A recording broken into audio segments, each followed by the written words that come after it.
we are here within Al-Mawrid with our focus being on education and sharing the information about different topics. This is a series of the lectures for the parents and the different topics that concern them.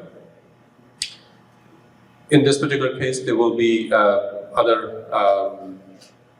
series of lectures as well. You will see the flyers coming up. They're coming up within October. 2 lectures at our Al-Mawrid Center, where you can come and join us. The registration links, the details we'll share with you at different forums that we usually do through WhatsApp, Instagram, and those areas. Going forward with this, as you can understand, the work that we do with all the volunteers who are here, many of them you have met here, who do spend their time and effort to make this organization and the activities that we do to be successful. We do need your support at all times through your appreciation, through your participation, through your donations, through the membership. We have membership forms and the donations available to you. Without all that input from you, it becomes really difficult for us to continue working on these different activities. So I'll appreciate, I do whatever you can afford. This is nothing compulsion, there is no competition, but we always appreciate those donations. Thank you very much. So now over to the topic that we have today. This has been a very prevalent debate in our society right now. There are tons of questions. There is information gap. We don't always understand what is being done and what is not being done within the schools and about this topic. So for that, we have invited 2 of our esteemed scholars and speakers for sharing the information from different perspectives so that you have all the knowledge and the understanding of what you can do. So the 2 of our speakers, Mr. Phil Lees, who is the president of Peace Education Services. Peace offers invaluable programs aimed at empowering parents and youth to navigate the complex landscape of sexual health education successfully. And then Dr. Khalid Zaheer, that you have met before as well. He's a distinguished Islamic scholar and academic. He has been a dedicated student of Quran under the tutelage of Dr. Israr Ahmed, Amina Hassan Eliza, and Javed Khan Desai. Dr. Khalid possesses a profound and decisive comprehension of the pressing matters of Islam and modernity. He has delivered courses on Islamic ethics, traditions, economics, and more at prestigious accredited universities. And yesterday I had the pleasure of spending 45 minutes with him with a wonderful discussion, and I do hope that you will find that equally enlightening as well. So we'll start with the topic. Just to walk you through the agenda, Mr. Phil Lees will start with his presentation, about 30 minutes or a little over. We'll have a quick break for questions and answers. So if you have any questions in the meantime, you can ask either at that point. We will also hand out some papers for you to write the question and pass it on to the stage if you have any. Then we will go to the second part of the presentation, continuing with Mr. Phil Lees.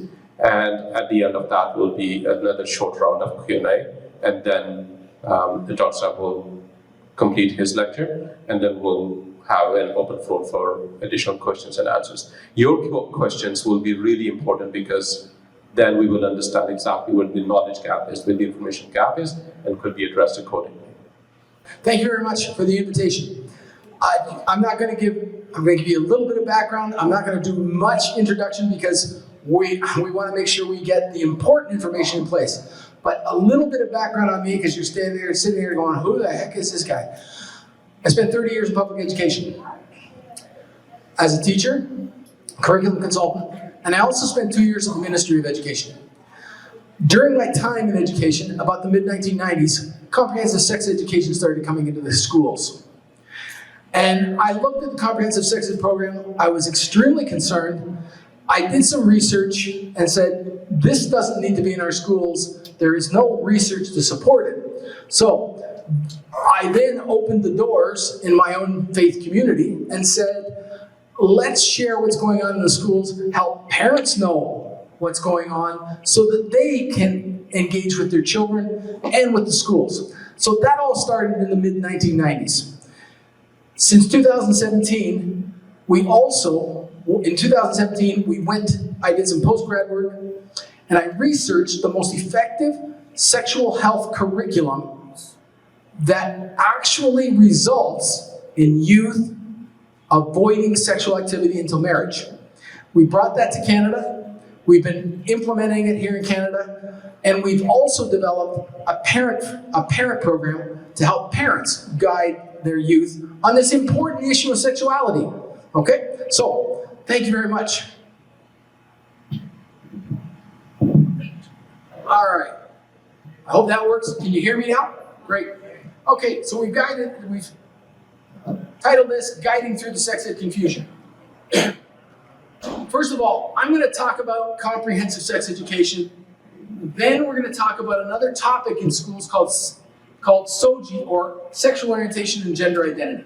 Okay? What's the goal of comprehensive sex education? Well, in Canada and the United States, there are two organizations. One's called SICUS, Sexual Information and Education Council in the United States, and the other one's called SICAN, Sexual and Information and Education Council of Canada.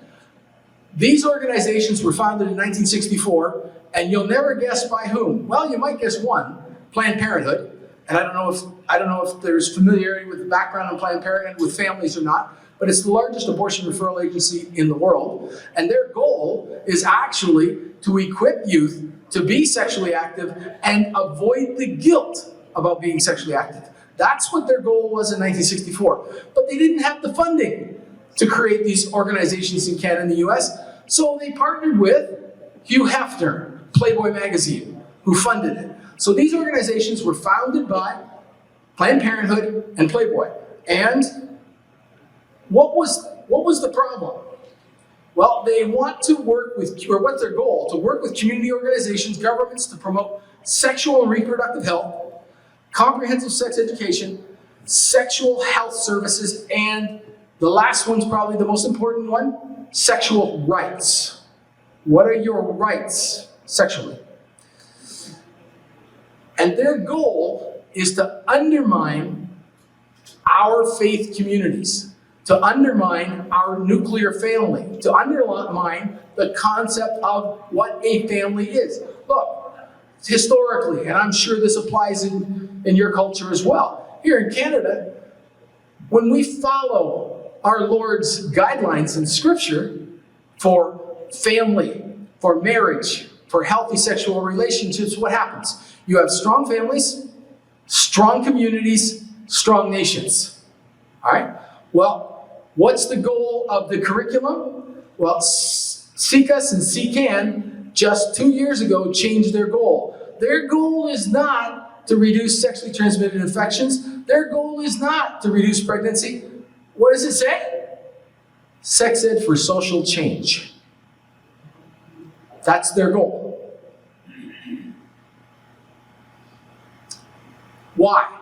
Well, what's the situation? Well, religion has forced a heteronormative society, they would say, and they forced humans to engage in the roles of traditional nuclear family, and to search for a partner of the opposite sex, and to engage in heterosexual marriage and have children. And that is limiting, that's not allowing people to be what they want to be.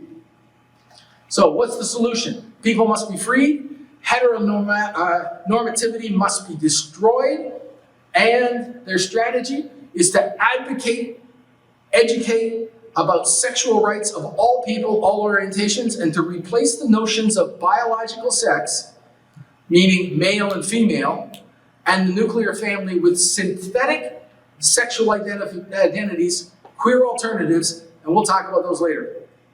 All right, so as I said today, I'm going to talk about comprehensive sex ed, then we'll stop, maybe take a few questions, gender identity, and then the last part, okay, how should we respond to this?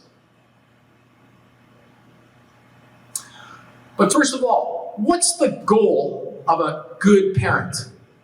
Well, this analogy helps me to explain it.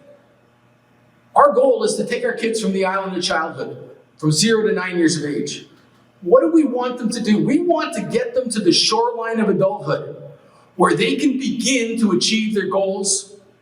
That could be going to university, college, starting a trade, starting a family, maybe purchasing a home. And achieving their spiritual goals. But we have to get them across the risky waters of the youth years, where teen sex, drugs, and alcohol can negatively impact the ability for them to achieve their goals. When we talk about teens being sexually active, what are the risks? When I say that, everybody immediately thinks of pregnancy and sexually transmitted infections. Unfortunately, in education, they say, no problem, use a condom.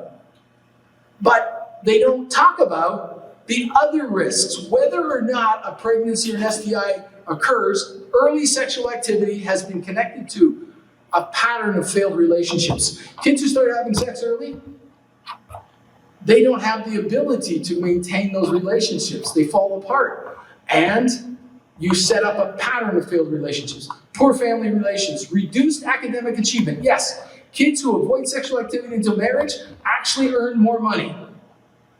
Reduced regret for sexual activity. Almost 87% of sexually active teens surveyed by Barna say they wish they knew they could say no.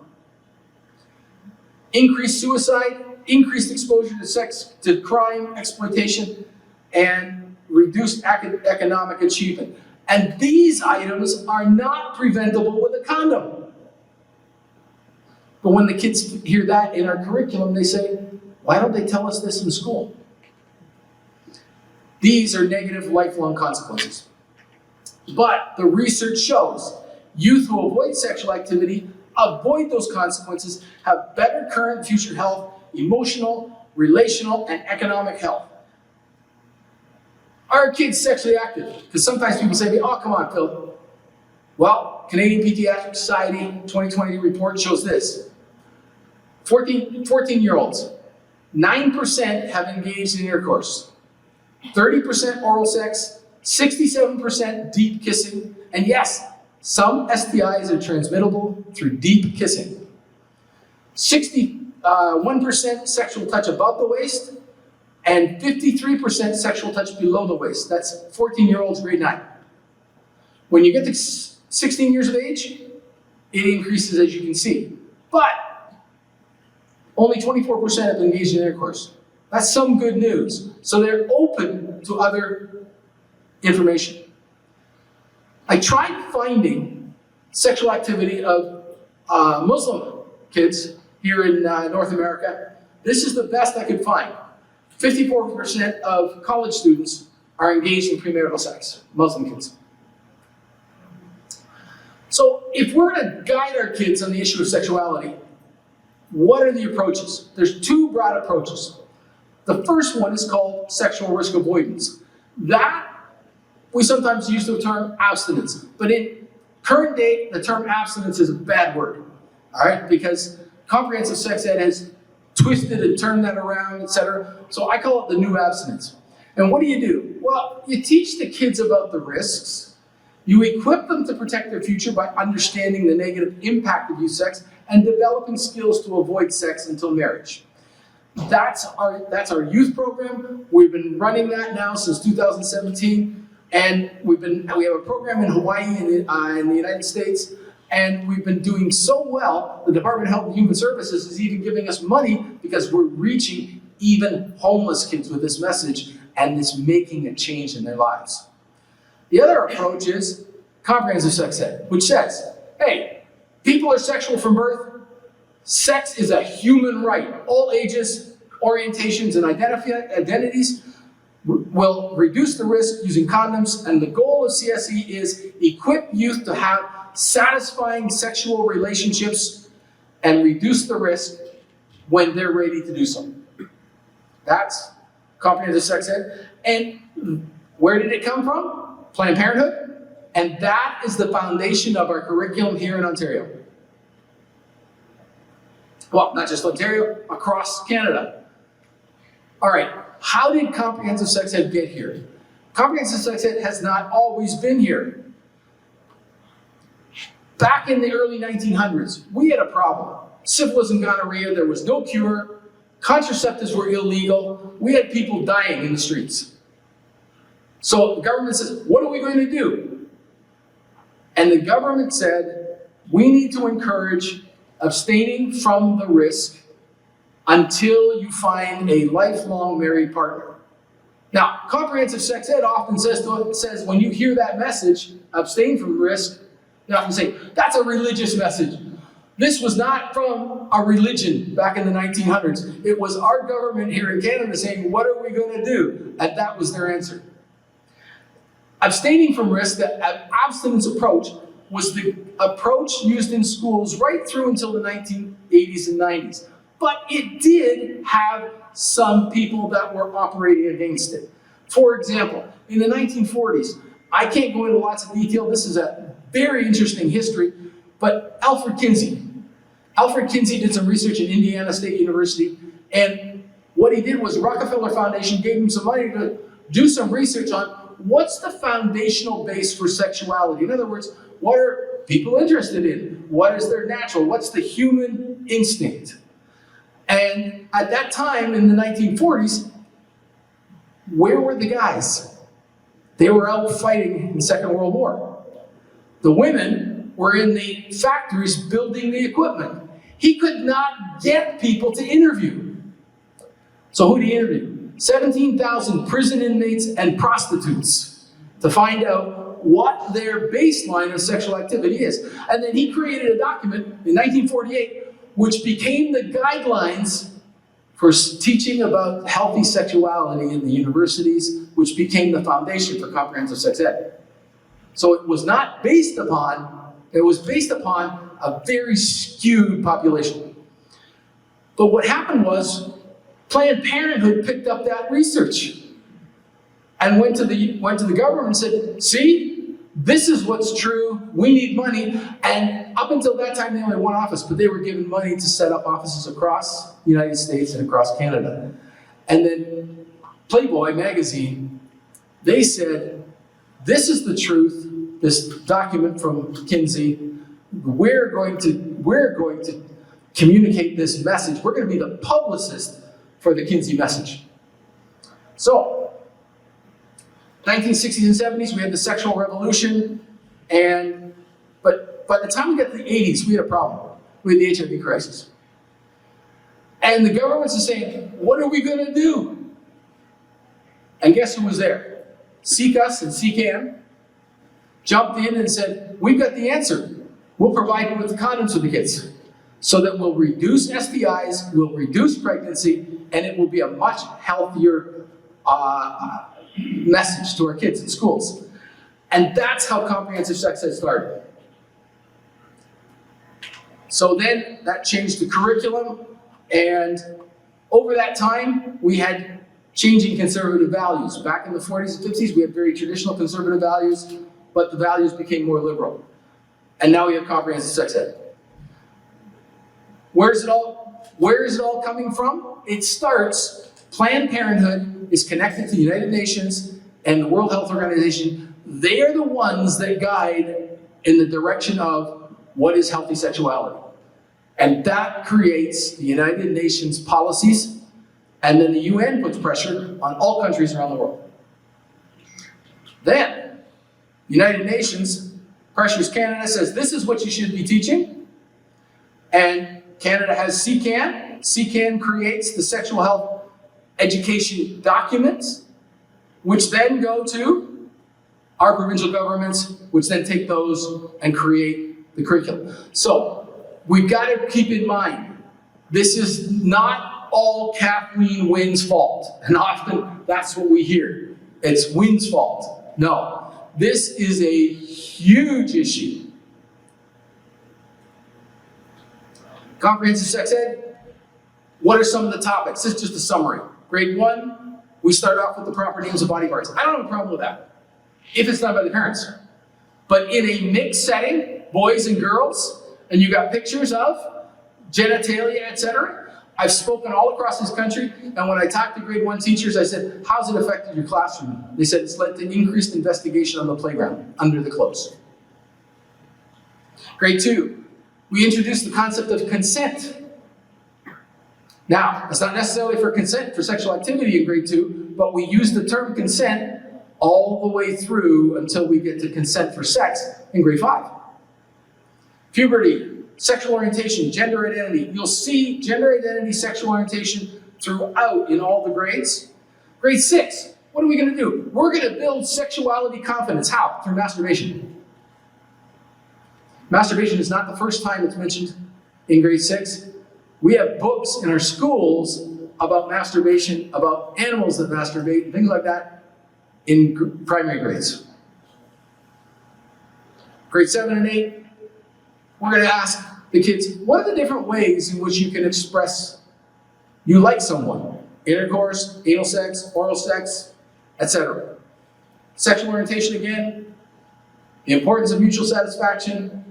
Anyway, so that's just an overview of the topics. Why should we be concerned? And let's hope this video works out. No? Okay. What do I do to get the video going? And as I said, comprehensive sex ed is an international issue. And this short video, well, short, it's 10 minutes. That's why I'm so glad to be here. We need to rise up. I'm not going to, for time, because of time, often what I do is I'll go through the specific curriculum here in Ontario, but I kind of highlighted it, so I'm going to skip over that right now. So what's been the result? CSE, we've had in our schools since the mid-1990s. Has teen pregnancy gone down? Actually, teen pregnancy has gone down. Well, no. Teen birth rates have gone down. We used to report teen pregnancies. That was when we were tracking abortions. We no longer are tracking abortions for teens anymore. So we can't report on pregnancies. Also, any child, any age, can go to the local pharmacy and get an emergency contraceptive pill. And if they've had sex, take the emergency contraceptive. If they have conceived, then it comes out chemically. So it's an abortion. A better indicator of what's happened to youth sexual activity, has it increased or decreased, is the number of sexually transmitted infections. In the area of chlamydia, if you have a look at 1997, okay, at the far left, for the blue line are 15 to 19-year-olds. Sexually transmitted infection rate up until 2018-19 went up 138%. And that's not 2023. Now it's closer to 170. When it comes to our age 20 to 24, who went through the public school system and comprehensive sex ed, it's gone up over 212. By the time we get to 2023, that's gone up close to 300%. And that's only for chlamydia. Syphilis, which was almost wiped out, has gone up 900% in the youth age. Did CSE reduce teen sex? This study was done just 3 years ago, and what they did was they looked at all of the comprehensive sex ed studies that are done to support comprehensive sex ed. They looked at the research, and they said, of the 103 international studies, that included studies in Canada, only 6 showed any improvement in youth sexual activity. 17 actually showed negative results, increased sexual activity. Conclusion, CSE is ineffective, but there is evidence for sexual risk avoidance. Okay? So, teen sexual activity has gone up, teen STIs have gone up, depression rates and other negative consequences have gone up. In that time, the sexual risk avoidance, the new abstinence approach, has been significantly tuned, and we have a great program now that is working very well in schools. Okay, I'm going to stop now. The next section is gender identity, and I'm going to pass it over to our gracious host. All right, so that was quite enlightening. Tons of information I didn't know about. I bookmarked many of those things, so thank you very much for sharing those. We'll leave it open for some questions. We'll start with Joseph. If you have any questions for Mr. Lees about this topic, and then we'll go to the floor. What I understand from what you've mentioned is that obviously it's a trend that has been going on for quite a while. And people like you and organizations like your organizations have been putting an effort to counter it. I would just like to know what has been the outcome of your good efforts and what's the way forward? Where we have been able to work in communities that are wanting to work together, we've had some success. What happens is, and later on, we'll talk about a parent communication forum that can go into the schools. But what we've done, I'll give you an example. What we've done in, for example, Durham region, back in 2018-19, we hosted family conferences like this, where the youth were taught the sexual risk avoidance, the parents were taught how to guide their kids over a Friday night, Saturday, and then on the Saturday, the parents and the kids come together. And it was fantastic because the kids have got all kinds of questions, the parents have got questions, and then we share with them, now, you need to share with the school that your child's learning needs are more in alignment with sexual risk avoidance. And if the following is going to be taught, could you please let us know ahead of time so that we can talk to our child and decide whether it's appropriate for them to be in the class or not. And what we found is this: if churches and faith communities will build relationship with the schools, and parents will communicate, and it doesn't take, if you got a school of 1,000 kids, it doesn't take 1,000 parents.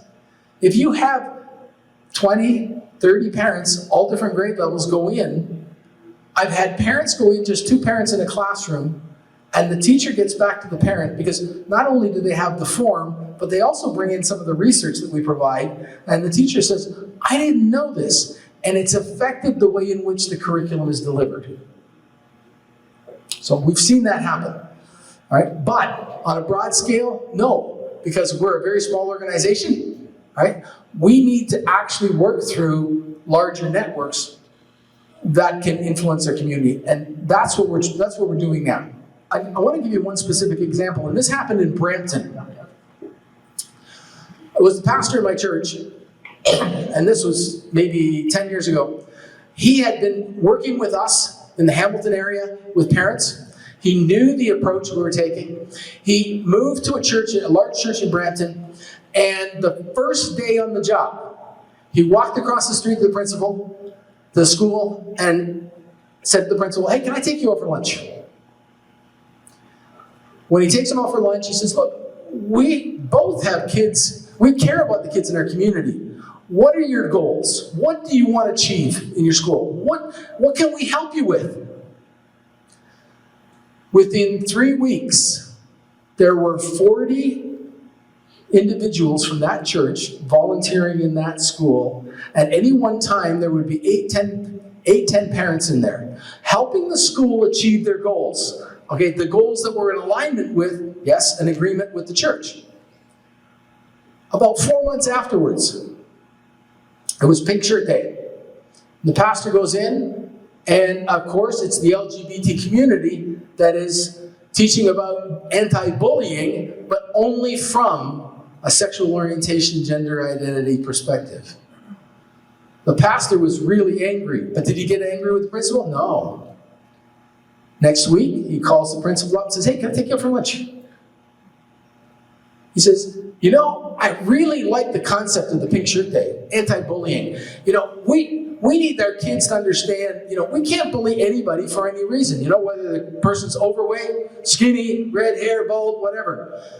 He says, you know, do you think we could expand the message? We'd love to help you do that. For the next 5 years, that pastor and his congregation wrote the curriculum for Pink Shirt Day and ran Pink Shirt Day. That's how we influence. Yeah, my name's Naila, and so basically, you know, I'll be the devil's advocate. In terms of, you know, the relationship between parents and children, like sex is a subject most of the parents are not very comfortable about, right? And so that's a barrier, because again, there's a taboo, at least in the generation of my parents. Yes. So that's one. The other thing is that we live in a capitalist society, right? Overall, especially in Canada and North America, and both parents are actually working. So, you know, that parent child relationship is being really, really affected. These kinds of discussions need relationships. And unfortunately, and very sadly, those relationships are no longer there. So, in fact, I was very concerned. I spoke with Zaheer Saab as well. I said, I myself am so confused. I don't know, because this is a question which keeps on coming up. And I spoke to my friend who's a school teacher, and I said, what are your thoughts on it? She said, the only thing that is needed is that for parents to sit down and give some time to their children. That's what's not happening, because they're both out for work, Right. and they come back and they have to cook, and they just put their children in front of them. So there is no relationship, and that's why children get into all these habits. So, I think the whole society, the way we've been constructed, that's where, and we will really have, it's not just about this curriculum as such, it's not an easy fix. No, it's not. You have to change the overall, the culture, the mentality of everyone. And it's a survival. It's a matter of survival, because we're all into, getting food on the table. So, how do we, as a collective, where religion is no longer, it's your faith, it's your faith. Don't put religion, don't get into politics, and don't get into religion. Nobody wants to talk about that. So how do we address that collectively? That's my question. This is a much, much bigger issue. And what we do is we try to reach out to families, make them aware, and can those families make slight adjustments? But you're absolutely right.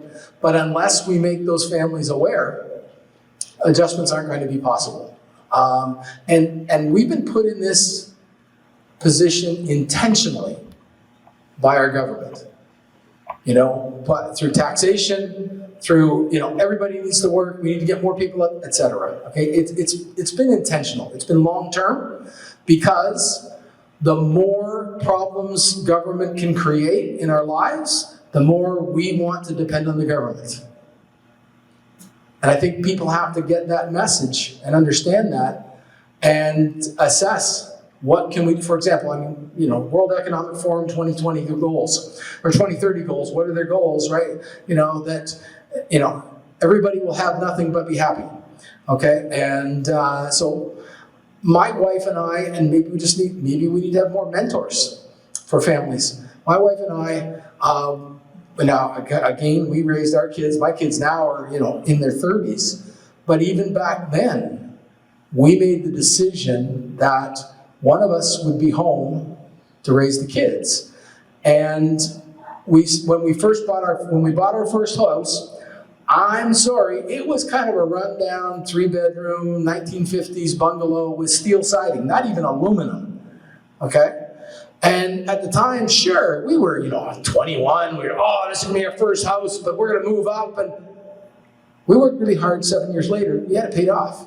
And we went, kids are starting. Do we really want to get into debt? How will that affect us? But that's how we thought. But we thought that way because we had mentors that built into us. And we need that. Yeah, my name is Zofi. And thank you for actually making me feel like I'm crawling out of a rock, actually, because I didn't know much about what you just said. Really, and so because I've got grown-up kids, I'm not facing this problem. Just thinking about my grandparent, as a grandparent, which is very close. As a grandparent, I just feel that I'm in a wrong place, because if I have to fight against this is something which I wasn't even thinking about in my wildest dreams. I'm a practicing urologist. I know that for any procedure, who walks into my room, there's a whole lot of consent, and this is a very important part of what we do. And for you to tell me that at 15, the child can come into my clinic, I can't imagine as a professional, who is doing that, can actually perform those very, these are very aggressive and very, let's say, there's a lot of, these are not like straightforward things. These are like life-changing and mutilating surgeries. Where is the law in there, and what is the legal situation? We haven't been. I'm going to look up at CPSO, my Royal College, and check it out, or what's going on in there, because I really don't see, at least when I talk to Mawrid, nobody has actually gave me this impression that, the 15-year-old child can come in and just say, okay, make me a man or make you a woman or whatever. I don't know, what's the legal situation at this point in the country? Actually, I'm going to get into that a bit later on, but it's my understanding, and I did look it up, that if the physician explains to the child the procedure, the risks, the pros, the cons, etc., and the physician believes that the child understands, that here in Ontario, actually across Canada, the child has the right to consent to that procedure without parental consent. I'm not saying it happens often, but it is happening. I can't do a circumcision on a child unless they're 16. So, I'm not saying that's not the typical way in which it happens, but I'm going to have to look it up. But there is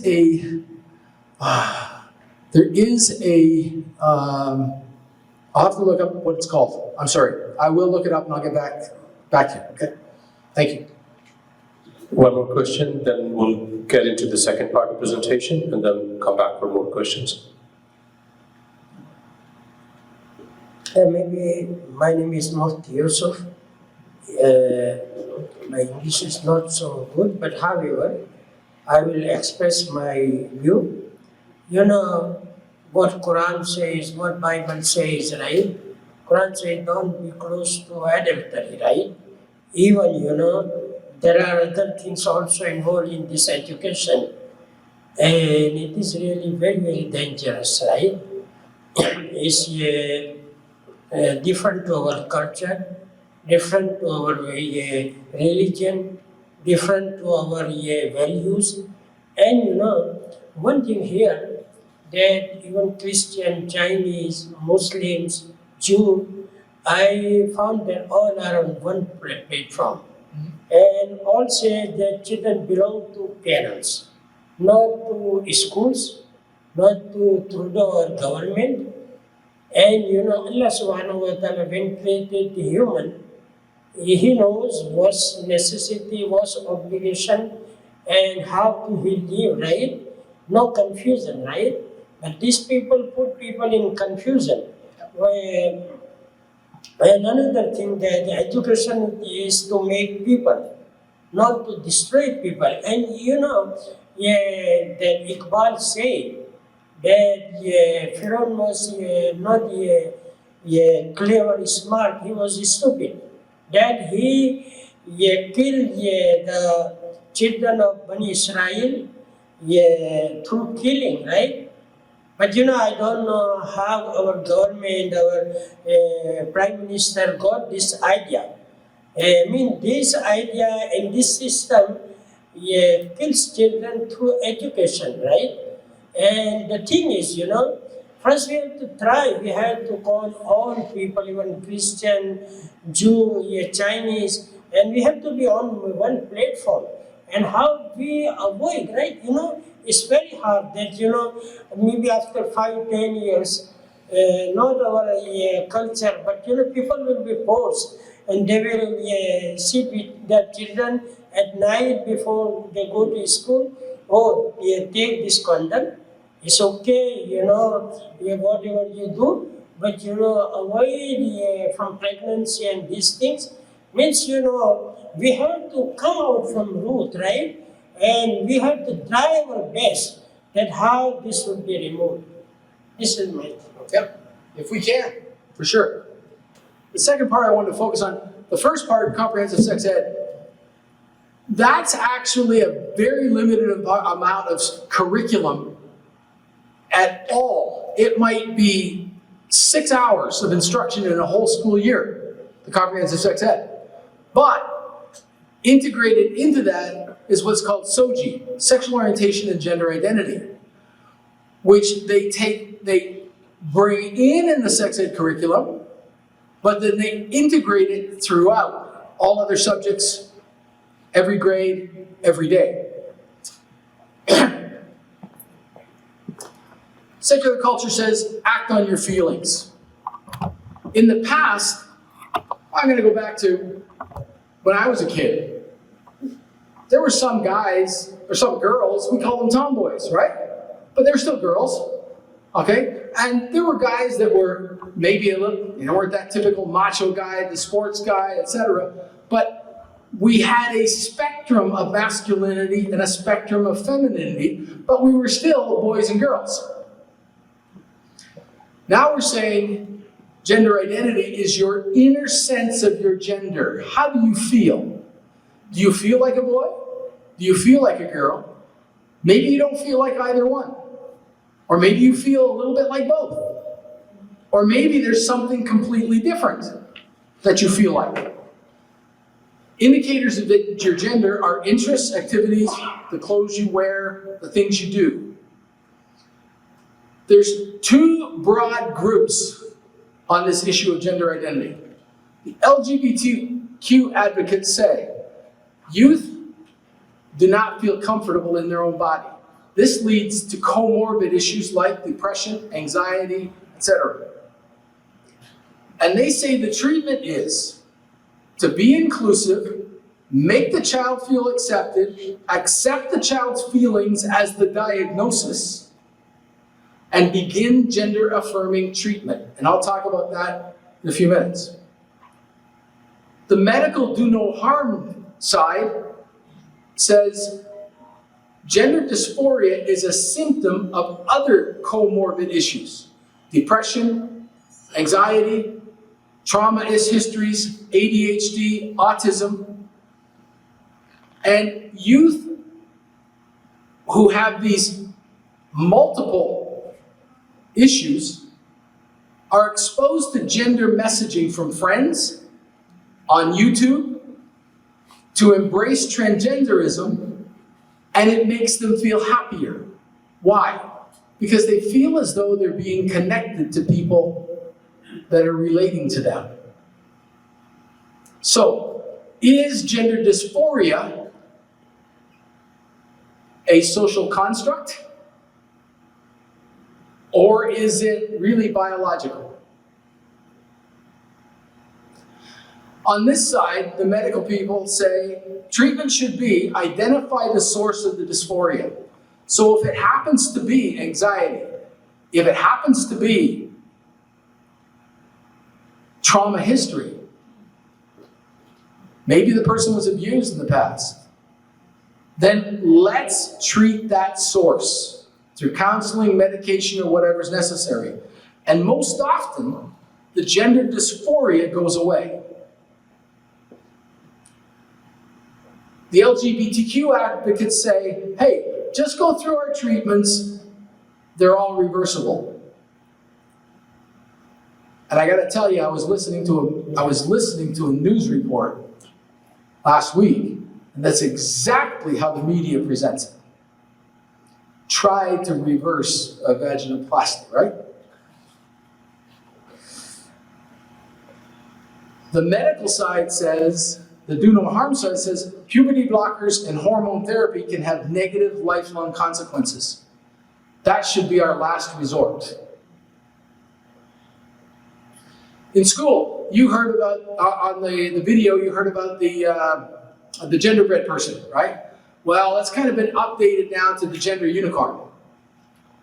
Gender unicorn says, what's gender identity? Well, it's our inner sense of being female, male, a combination of both, a third gender, no gender, or maybe a fluctuating gender. And guess what? There are 72 identified genders. Okay? Should I read you a couple? Because this is not biology. Okay, how about astral gender? Astral gender, having a gender identity that feels to be related to space.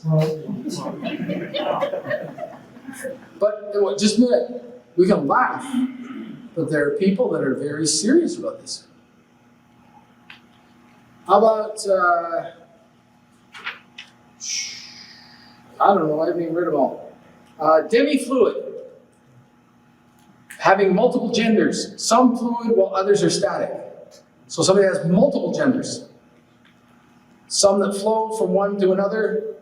How about ego-gender? It's a personal type of gender identified by the individual alone. It is based on the person's experience within the self. Is that pretty abstract? How about mirror gender? Changing one's gender type based on the people in their surroundings. Okay? Now, we can laugh, but this is getting pretty serious in the schools. Gender expression is how a person publicly represents their gender. The astral gender, I want to know how they publicly represent that they're connected to space.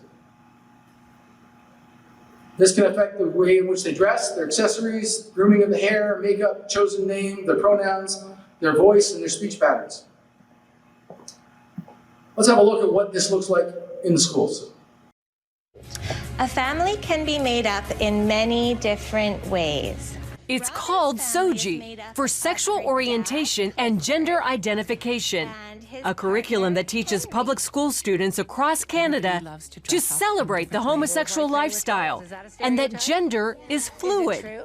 In other words, your gender is not dependent on what parts you were born with, but rather what you feel like in the moment. There's people that are boys, there's people that are girls. There are people whose gender might be a little bit of both or might even be neither. Lessons include books about transgender children, such as 10,000 Dresses, and songs like The Rainbow Song. Gender won't decide the choices we make. Some boys like dressing up, some girls like catching snakes.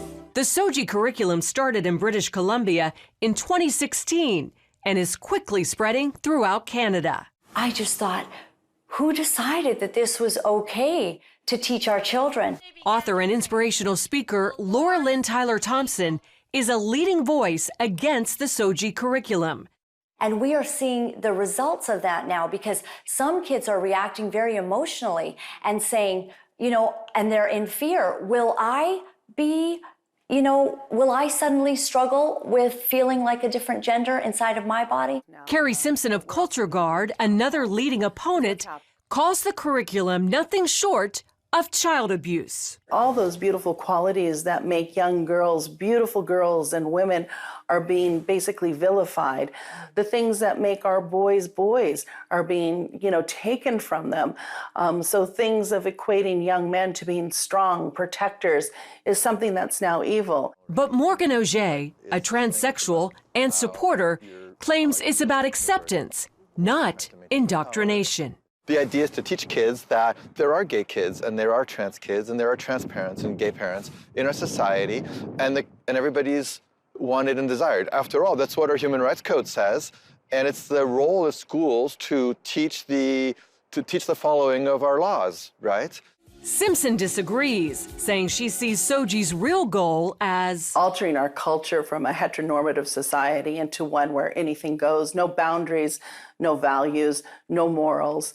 It's a hedonistic cult, basically, what they're implying. Another blaring example, drag queen story time. It's happening in Canada and America, where some public schools and libraries invite drag queens, some dressed like horned demons, to read to young children. And it's a social deconstructionist agenda. They're using children, little 5-year-olds, to accomplish this. And parents are waking up and saying no. When asked about parents' rights, Auger says, well, actually, in Canada, parents' rights are limited and children's rights are put ahead. So the child has the right to be protected from the parents when the parents behave badly. Canada is known as one of the most gay-friendly countries in the world, with many of their largest cities featuring their own gay villages, like here in Vancouver, which has literally rolled out the Rainbow Road. Most gays, like Village resident Davey DiCarlo, support SOGI and limiting parental rights. The change that we have to see is sometimes the parents, and the kids are doing actually really okay. This is very scary stuff. Longtime Vancouver area pastor Kevin Kavanaugh says this is far more serious than most Canadian Christians realize. Our problem is not the teachers, the educators, the administrators. This is a battle in the heavenlies. He says Satan is going after their most vulnerable, the children. And the little girl came home in tears because the teacher had told her, since she was playing with some toys in the class that were deemed to be masculine in nature, that she was likely a boy in a girl's body. The mother went to the school the very next day, and instead of having any sort of tolerance or support or understanding, she was actually called names. She was told that she was a homophobe, that she was a bigot. With that in mind, Tyler Thompson, Simpson, and Pastor Kevin are spreading their message across social media and in town hall meetings. The pro-gay backlash has been fierce. And the hatred and the anger and the bullying that came against us, even though we said, we love you, we don't take from you the opportunity and the freedom to live as you choose. We love you, but we do not agree with you. Pastor Kevin believes Canadian Christians are in a 2 Chronicles 20 moment. The word was this battle is not yours, Jehoshaphat. This battle is the Lord's. And the church is beginning to prepare for what it takes to fight for our kids. The battle between an aggressive homosexual agenda and the faith community here in Canada is far from over. But many Christian leaders say it may be the issue that causes a once sleeping church to rise up and be heard. Wendy Griffith, CBN News, Vancouver. So, parents, child's rights are put above parents. The video that we saw showed this particular book. This book is in every school, some schools, every classroom. It's perfectly normal. And what is sex, puberty, masturbation, sexual intercourse, sexual orientation, gender identity, contraceptives, consent, etc., shown in graphic form. This is not the only book. We're working with another organization called Action for Canada, and they have a list of over 125 similar books that you could find in schools. What are the education board policies saying around this gender identity? First, teachers must integrate positive sexual orientation and gender identity instruction into all subjects. Second, if a student identified as transgender, gender fluid, non-binary means they have a gender that's neither male or female, the school will develop a gender-affirming care plan. And that means accept the feelings of the child as a diagnosis, help the person to feel better and live in a way that is consistent with their feelings. And this includes working with school staff to develop this plan, LGBTQ support agencies in the area, in the community that are often in the schools, and the parent if the child approves. And if the parent is not supportive, the school is required to create the plan without the parent. Step 1, social and appearance transitioning. Change the name and pronouns used in the school and on school documents. These are not the documents, and by the way, teachers are specifically told not the documents that go home if the parents are not supportive. This affects dressing and grooming, and the child will get guidelines from the support agencies coming in. Washrooms and change rooms are the gender person uses will be in alignment with their felt gender. So if I'm a biological male but I feel like a female, I use the washrooms if I want. I use the washrooms and change rooms that are in alignment with how I'm feeling that day. If there's any person in the change room that feels uncomfortable with that, or a parent of a girl in the change room that feels uncomfortable with that, then the school is required to find an alternative place for the parent's girl who's uncomfortable to get changed. That's the policy here in Peel. That's the policy in Durham. That's the policy in Hamilton. That's the policy pretty much across Ontario. When it comes to gym and sports, the person uses the gym programs, participates in the gym programs and the sports teams that are in alignment with how they feel. And all this can change if their feelings change. These are the policies every school board in the province of Ontario. It's a summary. So what does this look like? Well, gender affirming care starts out with social and appearance transitioning, coming out, changing your name and pronouns, dressing, groom, chest bind, but it can also include chest binding. So if you're female and you want a flat chest, well, that's chest binding. Packing or giving your groin a bulge if you are female and you want to look like a male. Stuffing to make your chest, hips, and butt look fuller if you're a guy and you want to look like a girl.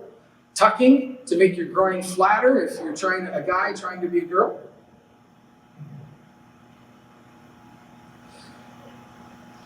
Once you go through the social transitioning, and usually they suggest 2 years in social transitioning, then it's time to start puberty blockers, which leads to cross-sex hormones, which leads to surgical transitioning, if that happens.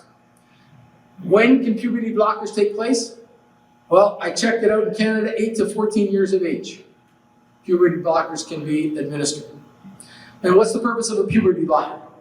Well, person's moving into puberty, it's to stop the puberty process, the development process, so that if I'm a male and I feel like a female, well, we'll stop, my muscles growing, we'll stop my bones getting bigger, okay, until I decide.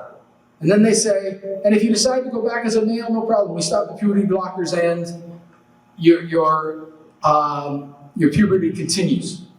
The only problem is, it doesn't, if you're on the puberty blockers for a period of time, that leads to problems with your bone density, and it can lead to osteoporosis and all kinds of other problems. Almost, and this is what I'm told, this is what I see in the research, almost 100% of those who are on puberty blockers go to cross-sex hormones at 14 plus years of age. So if I'm a male or if I'm a female and I want to look like a male, so they put testosterone in me, I start to grow face hair, etc. So it helps me to grow if I'm a male and I want to be a female, then they put in female hormones into me, and that helps me to grow my breasts, etc. 15 plus years of age, reassignment surgeries can begin. Somebody said to me, come on, no way, we don't do reassignment surgeries to teens. Well, and the parental consent I'm going to look up, because I did look it up, and there is the legal allowance for that. I'm not saying every doctor does it, but I'm told that there are doctors who do. This was just September 29th, National Post. Hundreds of trans teens under 18 have had breasts removed in Canada. And reported cases, 303 teens under 17, and that youngest was 14 years of age. I think you need to note the bottom, but the number is not really known. This is the reported cases, because it excludes Quebec and it excludes private clinics. And the newspaper report said the McLean Private Clinic in Mississauga has 50 to 70% of all mastectomies. So what's the number? So I don't know how many kids, but the reported, we have teens starting at the age of 14 that are getting mastectomies because they want to be more a man. What are the risks of affirming care? Puberty blockers and sex hormones. Here's the list. Low or high blood pressure, increased hemoglobin, stroke, heart disease, diabetes, certain cancers, fluid loss, liver damage. And if you go on to sterility blockers, There's a new book, if you're interested in this, it's called Transformation, okay? And the doctor that writes it, actually the psychiatrist that writes it, says that almost 100% lead to sterility if you go to the sex hormones. Risks of gender-affirming care, the girls, the double mastectomies, we mentioned. Hysterectomies in Canada can be done at 16 years of age. Boy castration can be done in Canada at 16. And penectomies, well, okay, how did you say that? Penectomies? At 17. Mental health. The research shows that there's no evidence of improved mental health or reduced suicides. Now, when we say that, the research that they do show that say, oh no, it leads to improved feelings. Yes. After you do the treatments, 6 months, 12 months, we don't have 10-year, 15-year studies. The reports are only at the max 18 months. And even the 18-month studies, I'll give you the example, the Dutch protocol, which was done in the mid-2000s, they started with 111 kids, went through the procedure. When they went to report, they had only 32 kids because everybody else that went through the procedures just kind of fell away. They couldn't find them. They didn't want to report. Maybe they didn't feel the same way anymore. So, but they say of the 32, yeah, we had good results. What happened to the rest? Field District School Board, wanted to make you aware of this. Grades 6 to 8, Gen Express. Have you heard about this? That's because when it was put up, parents found out about it, and the school board took it down because parents were concerned. It's happening in November. Every, I think it's Thursday at noon hour, lunchtime Zoom call series, navigating transition, being transgender, diverse, dealing with transphobia, and how to deal with your parents. This is happening in every school, field district. Okay, history, background. Gender identity, gender dysphoria. Before 2010, it was extremely rare. If you have a look at 2004, this is Canadian stats. And you know what? I could only get it to 2016 because they don't seem to be reporting on this after that. But from 2004, we only had about 25 kids in all of Canada that were referred to specialty clinics for puberty blockers or gender-affirming hormones. If you go across to 2016, we're at 1,000 and it looks like 1,050. What happened? What happened? Well, when did Facebook come in? When did TikTok? When did... Another issue, I want you to look at this. This is the Tavistock Center's results. Tavistock is the only gender dysphoria clinic in England. It takes all of the referrals. From 2011 to 2019, had a huge increase. But look what happened between 2020 and 2022. Wait a minute. Went up to 3585, and they had a 5,300 wait list. Hang on. You tell me, what happened between 2020 and 2022? Everybody's locked down, all the kids are online. TikTok is talking about gender affirm. There's all kinds of that happening online. So, is this a social contagion? Countries many countries are now taking a watch and wait instead of getting into the medical transitioning. Sweden, Finland, United Kingdom, and Norway back in just after COVID said, wait a minute, what's going on? And then they started doing the research and they said, whoa, we're gonna stop the medical transitioning because it hasn't demonstrated positive long-term results. There's significant risks. We're going to assist youth by identifying the comorbid issues, treat using psychotherapy, counseling, and medications, and then in adulthood, if it persists, then we can address it with medical transitioning. Has this worked?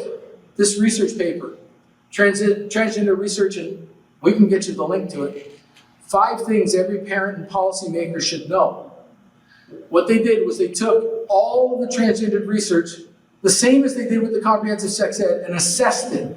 This agency is the one that the United States government uses to determine whether research has been done properly or not.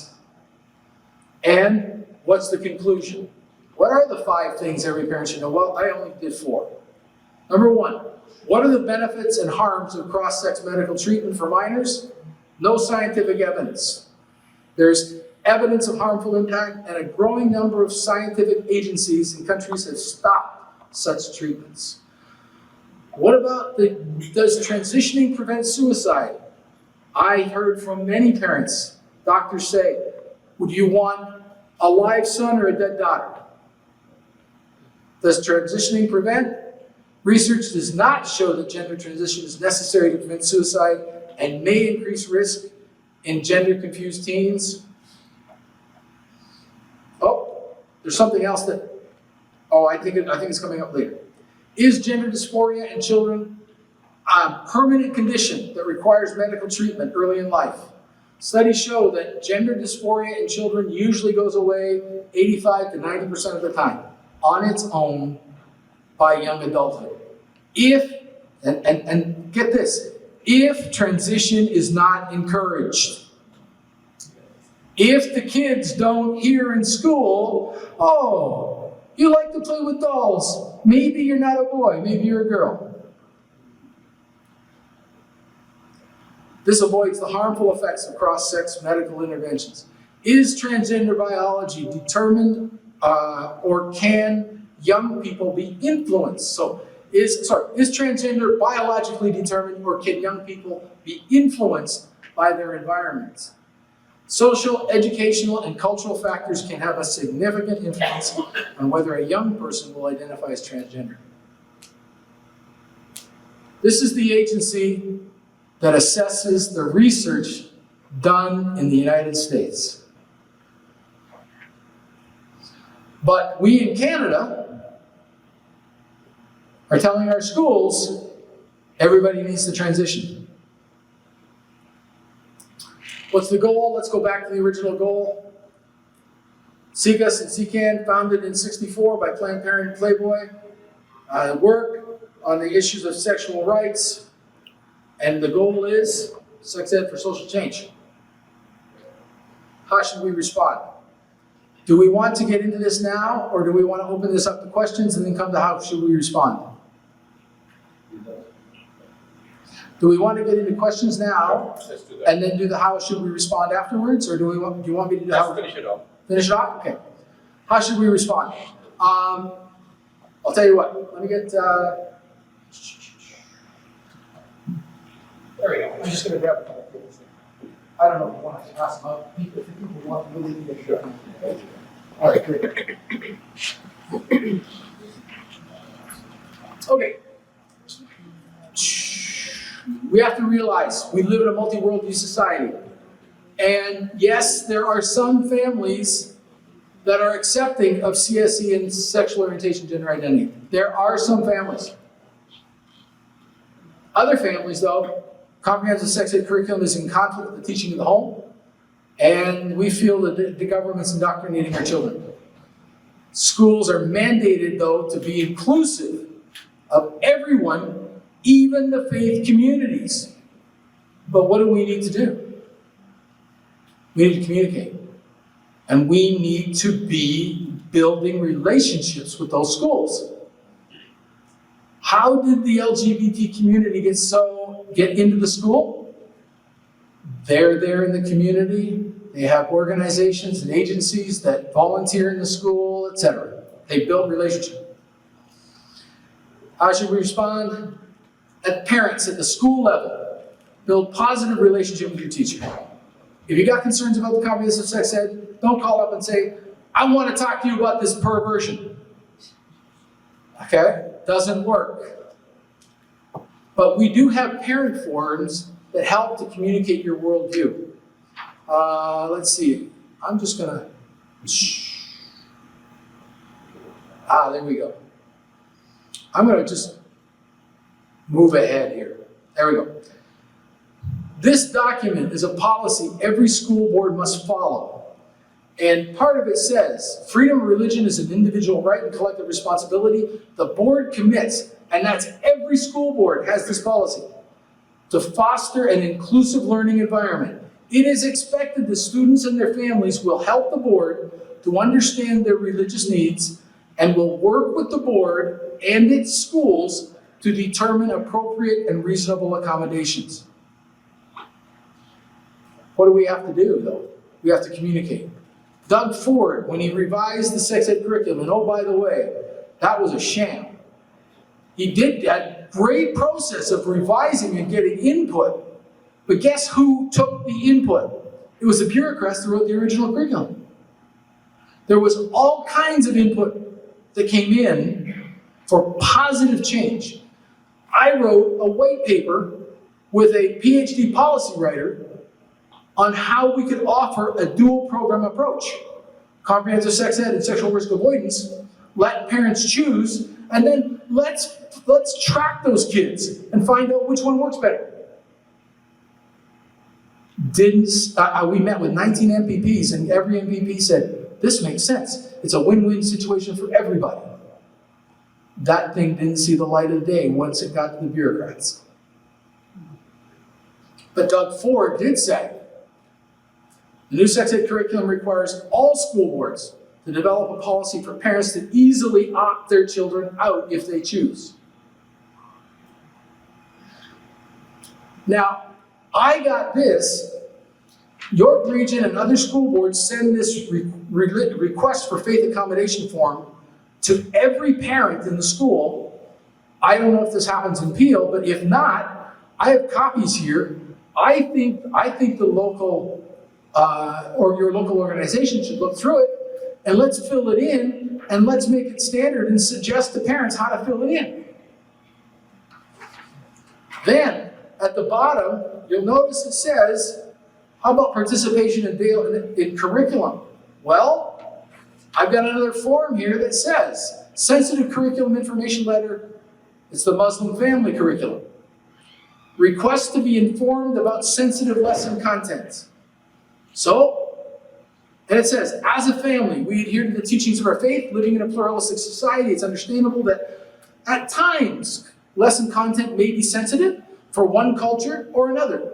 To assist the school, we've included a description of content from the curriculum that our faith would find sensitive, and from which we are often required to abstain.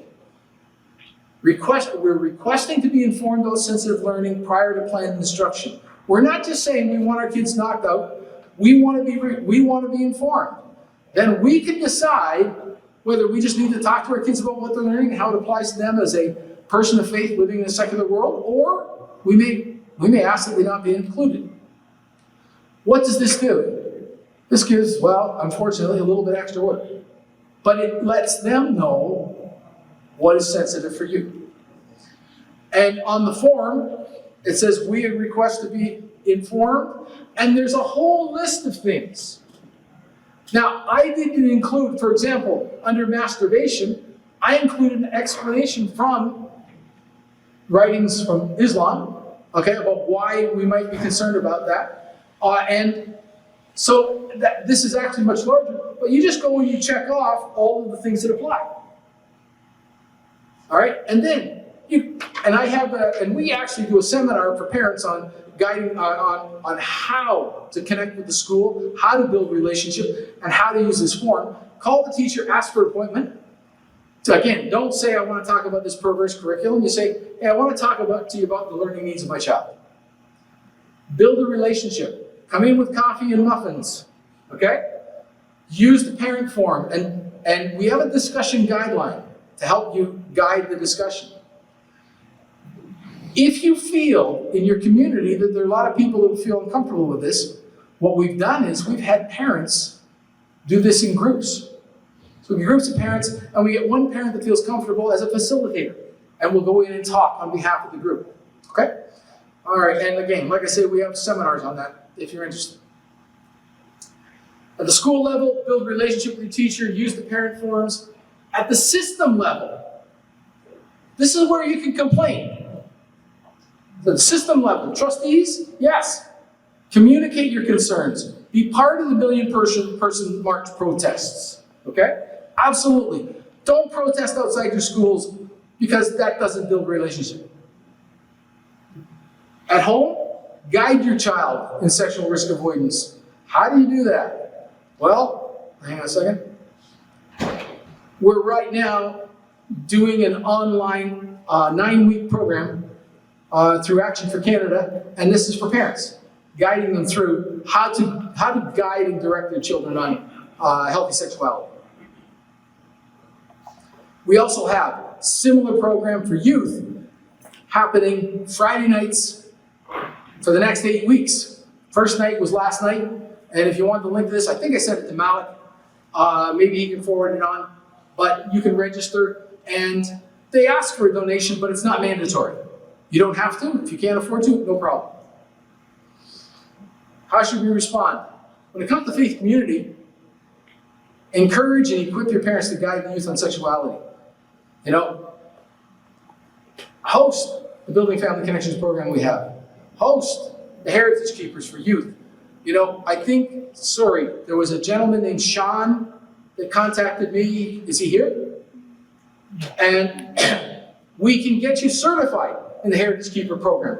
And the Heritage Keeper program is based on science and medicine, but when it's delivered in a faith community, you can integrate the faith connections, okay? And what's the benefit to that? Well, I'll tell you what our parents and youth have told us that have taken the program. They said, I come out of this Friday night, Saturday with 2 languages. If I've decided I'm not going to be sexually active, and I'm being coerced outside of my faith community, then I've got the secular terminology, the science, the medicine to explain that this isn't in alignment with my goals, I don't want to affect my future. If I'm being coerced by somebody inside my faith, and that happens too, then I can use my faith teachings. So I leave here with 2 languages to protect myself. And I would recommend faith community assist your parents, as I can see here, to positively advocate in the school, build relationship with school staff, facilitate meetings with teachers and the principal. Our goal, get our kids from the island of childhood to the shoreline successfully. And sex is too important to God to lead the culture in schools. So what will you do? Thank you very much. That was very enlightening, the second part, especially with a lot of the conversations that are going on in our society, with the schools as well, that we have heard on the media. We are limited on time here, so I don't want to discourage you from asking questions, but we have time for 3 questions. So if I could have those questions, please keep them short and direct, so we can have Mr. Lees respond to that, because then we'll go to the second part with Dorsab's presentation as well. So my name is Shahriyar, and I'm the chair of Parents Council at my kids' school, 3rd year running. Until June of this year, we used to have about 8 or 10 parents coming into the Parents Council meeting. Just a couple of weeks ago, we had our first meeting for this year. There were about 40 parents. Wow. Okay, but you mentioned about engaging with the school and talking to. When one of the parents just mentioned about, okay, we are just a bit concerned, we want to know how you're going to be taking this forward. The principal's response was, I'm not talking about this. I've been told by the board, we are not having this discussion at all. And her face completely changed. She said, we're not having this discussion. So even if we do run into these kind of situations, how do we deal with that when they are not even willing to hear us out? Next step, and this isn't always going to work. Have you called your school board trustee? Not yet. Okay. All right. I would then go to, that policy, the Ontario School Board policy? and it says, you're supposed to respect and I'm supposed to communicate, and you're stopping me from doing that. Okay? We can talk afterwards about coming up with a step-by-step strategic plan, for sure. Okay? How can we fight it systemically? You mentioned one of the steps to fight it is systemically. How do we go about fighting it systemically? To fight this systemically. Explain. Like how to fight the way the system has been put. Yes. And it seems like it's interwoven. It's very like to make it easier is to find a good way legally and properly to fight it within the system. Okay, there are multiple ways. First, and this is happening in many school boards, and many Muslim and Christian groups are trying to get the right school board trustees elected, okay? 2, network within your Islamic organizations to communicate directly with your school board, your minister of education, your school board trustees, okay? I wouldn't start with changing curriculum. I start with understanding the learning needs of my children. There is, in education, a concept called differentiated learning. Differentiated learning means, what is it the best things to present to our kids? What's the best way to learn? The learning must be in alignment with the child's lived experience. Okay? So if the learning is not in alignment with the child's lived experience, okay, then that's not the most effective learning. So sexual risk avoidance, which is the curriculum that I shared with you, and oh, by the way, I have a copy of it here if you want to have a look at it, and we could get people trained in it. One thing that we have done in some schools, they are offering the sexual risk avoidance program for youth whose parents want it instead of the comprehensive sex ed. Right? That could be a start. That might not be happening in the school. Maybe that's something you can offer at lunchtime instead of the Gen Express, or after school, and start making those steps. The LGBT community did not get in a week, a year. This has taken 45 years. But I'd be happy to work with you to talk about small steps that might look reasonable, that maybe your local school could embrace and wouldn't have to go and get permission from the school board. And then you have something that you can share with other schools. And then it can work into a policy for the whole school board. Thank you very much. The lesson from, I think what Mr. Lees has been saying constantly is have conversations, learn about the area, see the gaps that are there, and sit down and have a good conversation. And it takes time for any change to be brought in, whether it's about this topic or anything else. So at Al-Mawrid, we have been working on these parent-related lectures. We have 2 more coming up. One of them is on October 15th, Sunday, 2 p.m. by Mr. Yusuf Ali, and it's about raising pious and good Muslims, the challenge in this age. We will have a follow-up session after that called Raising Your Children to Become Good Spouses. That will be on Sunday, 22nd October. It will be at our Al-Mawrid Center in the office, and we have a space there to do it. So if you are interested, please register through our regular channels. You can email us at info@almawridinstitute.ca. As I said earlier, we are doing a lot of activities. There are 3 key areas of work that we do. One of them is about the seniors, and they have a very active group, and they have many activities underway as well. We also have a women's group. That was also a topic that we had at our last event.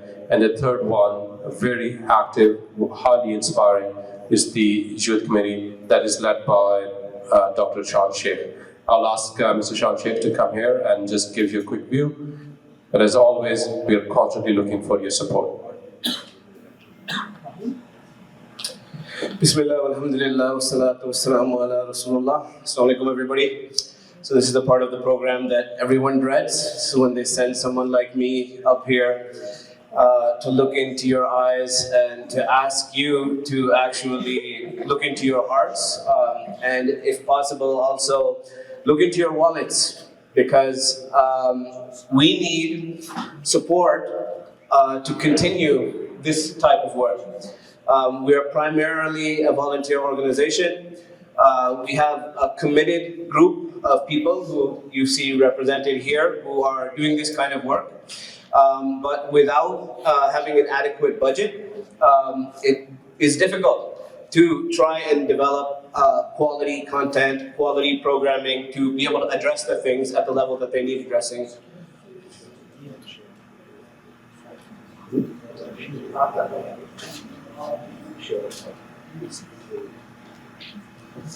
Yeah, sorry about that. So there's going to be some materials that they just wanted me to announce that we're gonna be sharing regarding all of this that you can come see.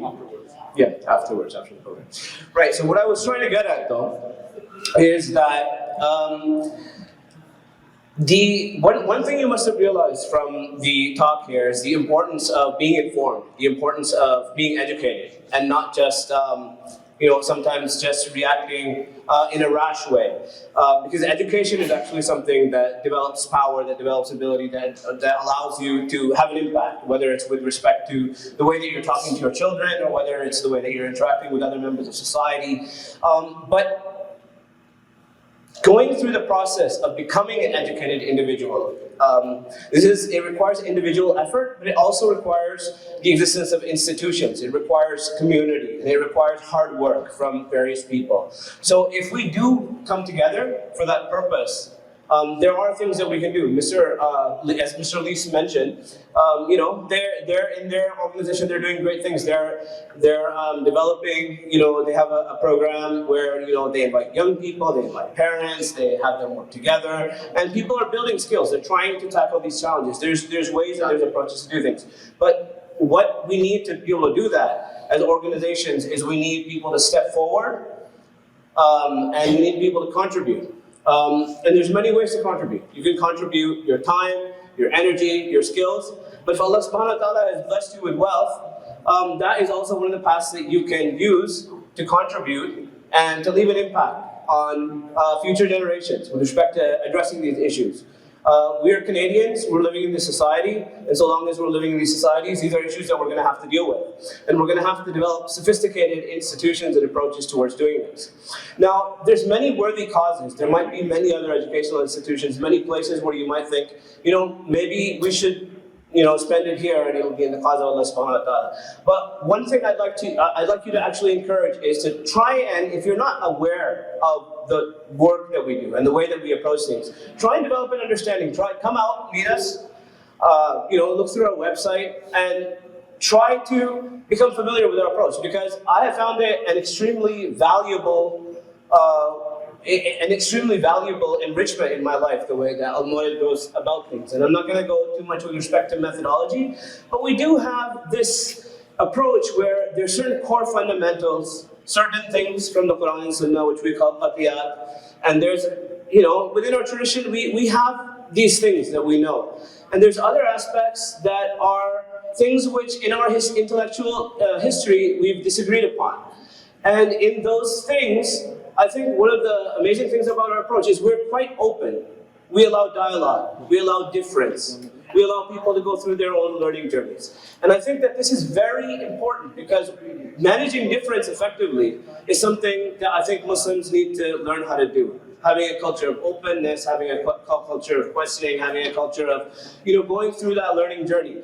And this, again, is something that I think is an asset and a value that our organization brings. And it gives us some intellectual flexibility, some freshness to the way that we approach things, while still staying firm and uncompromising on the core principles. We still understand that there are certain things that are given interpretation and certain things that we might want to think about how we're visiting. So, even now, within this community, and in generally speaking, there are people who are taking very different approaches to how to deal with a specific issue. Some people might feel attacked by the pervading cultures and the power, and they might see this as a threat to their values, a threat to their community, a threat to their children. And then there's other people who might say, the way that we're reacting is making the problem worse. And, we shouldn't be doing this and we shouldn't be doing that and all that. And all of these are valid concerns. And the thing is that developing a sophisticated approach, developing an education-based approach, developing an approach where we can have dialogue, where we can manage difference, where we can bring in expertise, okay, like Mr. Feliz and other people. This is something that I think that there is a solid foundation in this organization that is very unique within our community, and that I think we need to start appreciating more. We might make mistakes, we might not, be at that level yet. But having that solid foundation, I think if we combine that with your skills, your resources, your time, your energy, your donations, then we can, upon this foundation, I believe, build something that the sky is the limit. And to be a little bit cliche, what I would say is that, you have to be that change that you want to bring in the world. But in order for you to do that, you have to step up, you have to participate. And that will be my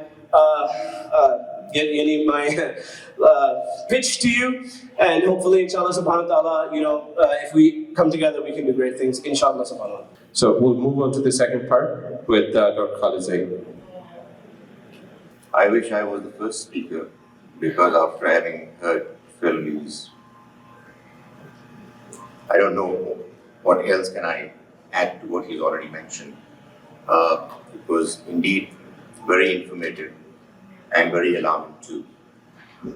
What I'll do is that I'll just mention a few principles. There are a few challenges that we are faced with given this alarming situation. And I'll just give you my perspective of what I think our religion would want us to do given the kind of situation we are facing. Let me mention what exactly are we faced up with. In my opinion, the most important thing that we are confronted with is the challenge of bringing up our children in accordance with the ideals of our religion. That's what is concerning us. We have chosen to live in a society where there is diversity. Many of us have chosen to opt out of a society which was homogeneous and had come to another land which is heterogeneous, and there are lots of different types of people living together. Let's face this challenge.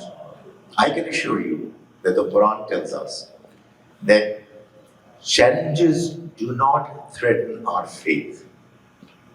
If anything, they promise to strengthen our faith.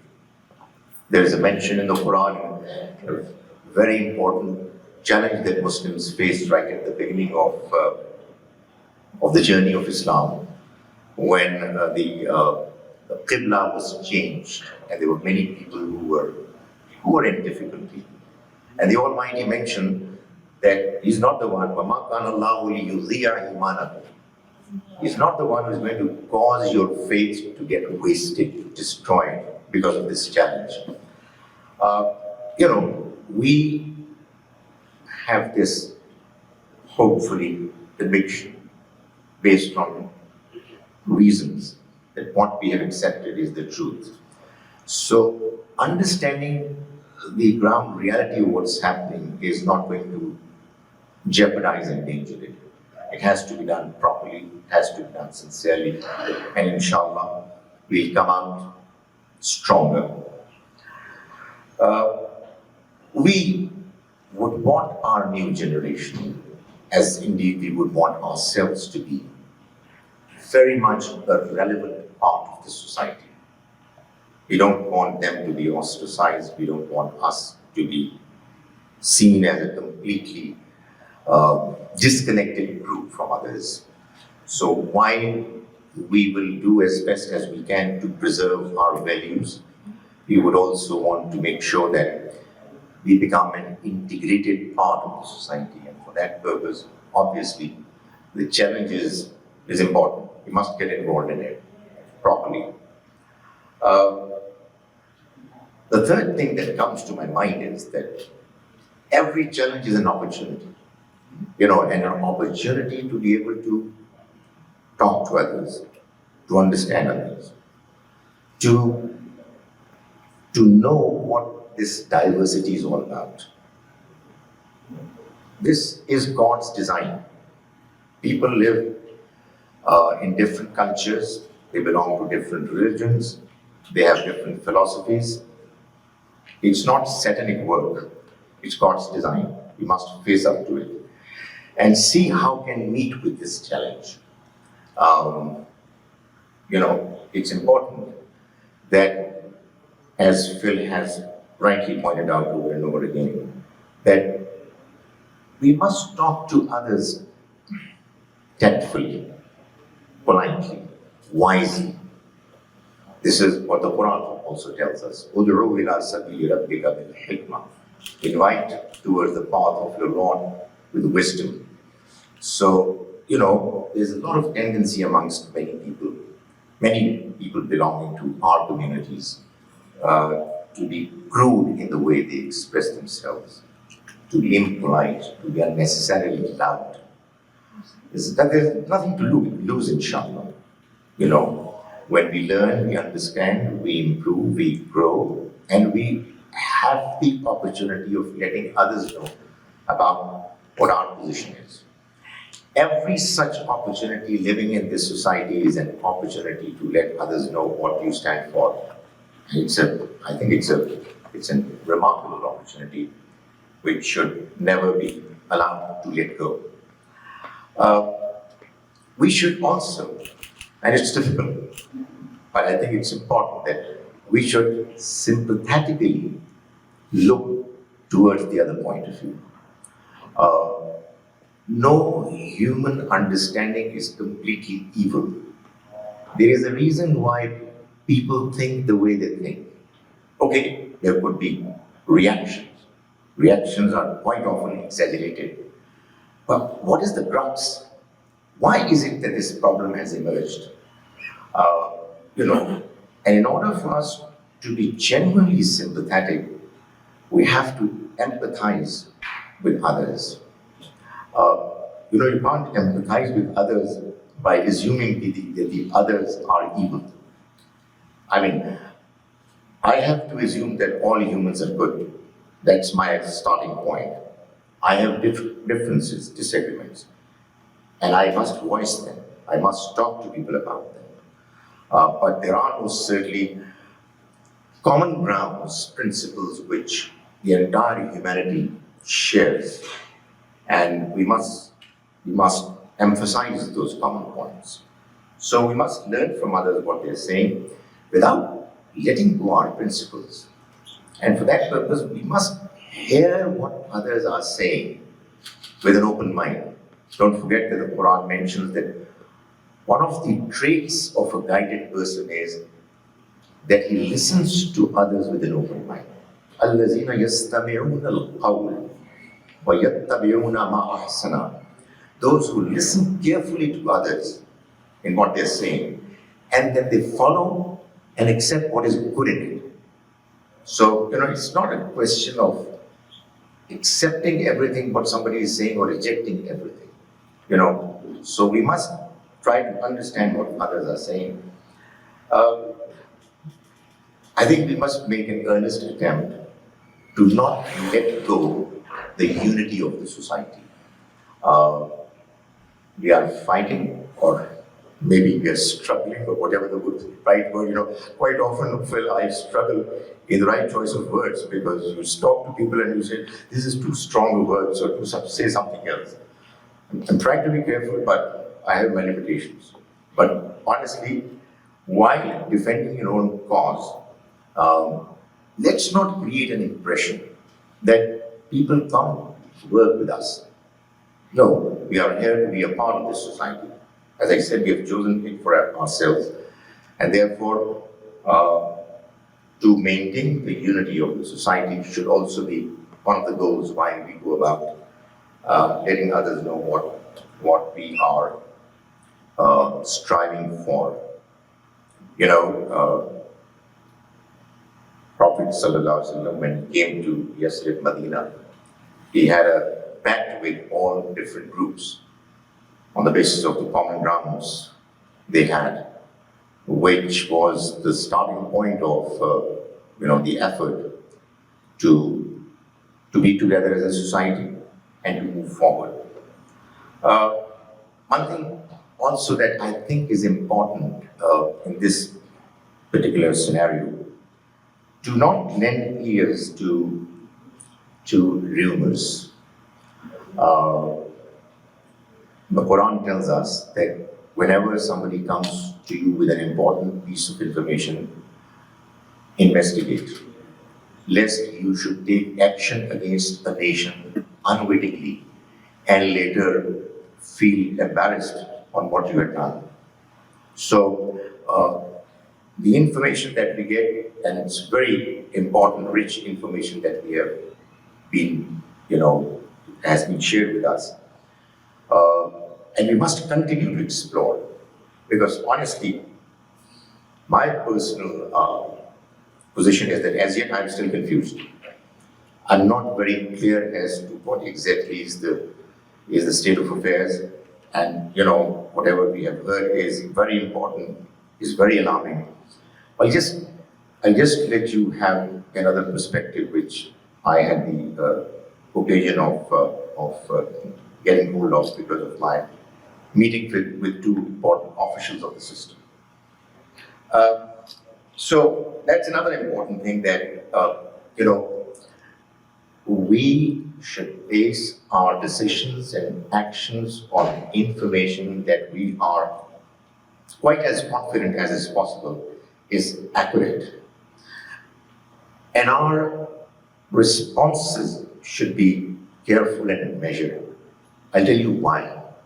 There are two important reasons, both that have to do with our new generation. If our responses are based on exaggeration, we overreact, there are one of the two possibilities. One possibility is that our new generation would agree with us and become like us, or some of us, rigid, inflexible, not prepared to listen to others. We don't want that to happen, or do we? I mean, we want our kids to be a part of the society. The other possibility, I warn you, and I know that some of you know it already because of your experiences. I don't have to tell you. If you come up with responses, they're not convincing, they're not making sense, you might lose your own children. Don't forget that they're a part of the society. Don't forget they're not just listening to you, they're listening to others as well. In a way, it's a great opportunity that the best of the arguments will prevail, inshallah. So let's try to refine whatever presentations we have by talking to each other, like-minded people, by being sometimes devil's advocates, so that we look at the other side. Because I repeat, our concern is our kids. I mean, I know as a fact that there are many families here in this country and other parts of the world who are going through crisis because their kids think that their parents' point of view is not convincing. So we can't afford to come up with a response which is weak, shallow. It has to be based on facts, it has to be based on arguments, it has to be based on discussion, and it should be broad-based. Then what I would want to say is that our stance is not, and I'm sure that you would share it with me, we don't hate humans, any of them. It's a disagreement on certain principles, certain approaches, certain philosophies that are affecting our lives. And let me take this opportunity to kind of digress slightly. Some people might say that, but is it not that we have hate speech in our text? I want to say very strongly, absolutely not. There is hate speech, but it's not there. You know what I'm trying to say? And this is what needs to be clarified. Honestly, sometimes it so happens that in order for you to look good, you make a statement which is apparently very attractive, very, acceptable, but you are not telling the full truth, the complete story. There are very strong words used in our book. And those words, those statements are employed by many religious people targeting some of their contemporaries in this society, living in this society. And that is an alarming thing. Honestly, although probably it's not the direct subject of our discussion today, but I just want to mention that, like words like kafirs, it's so conveniently used for our non-Muslim friends. I'm depressed. A kafir is a person who knows the truth and yet goes on to reject it arrogantly and goes against the one who is presenting it. For God's sake, first present your point of view properly before expecting somebody to be a kafir. Nobody is a kafir here. There are people who are Muslims and there are people who are non-Muslims. We have a point of view. We have to put it across to others and we want others to understand it. We give them every right to disagree.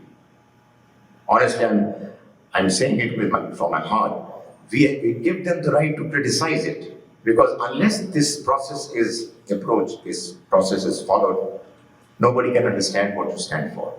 So sadly, many people belonging to my community is so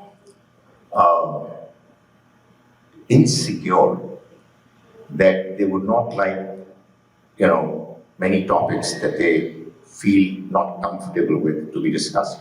What I'm saying is, let's discuss everything. Do it politely, do it academically, understand what others are saying, let them know what we stand for, and inshallah, things will improve, the understanding would grow. Our disagreement is on, our disagreement, I often see people saying that there are many people in this world who have different orientations, as far as their gender, sex is concerned. Whether it's correct or not is a different matter. Let's not make any strong statements on that. My understanding is that if somebody has certain orientations which are different from the majority, how can I disagree or object? I mean, if that's what the person is, that's how it is. That's how he has been designed by the Almighty. But let's keep investigating whether the claim is right or wrong.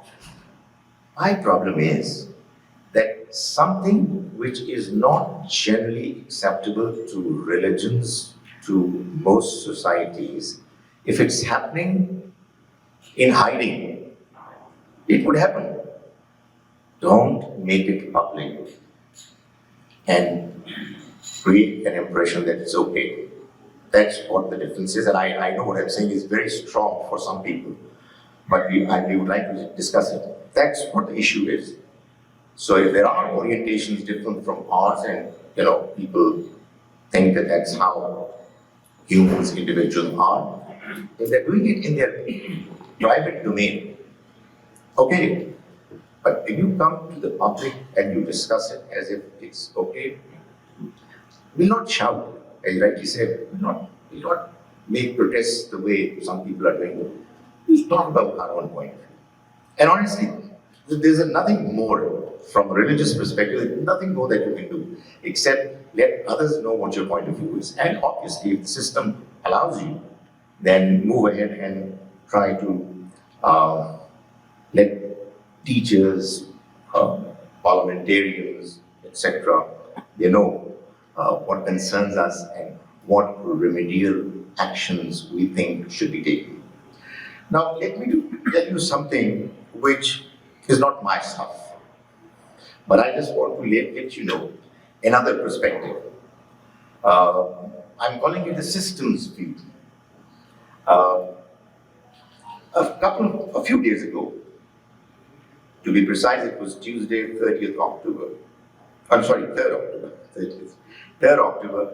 I met Ralph Messenbrink, Chair Upper Grand District School Board, UGDSB, and Alicia Ralph, Human Rights Equity Advisor, UGDSB, along with 3 other officials of MSOG. MSOG is Muslim Society of Wealth,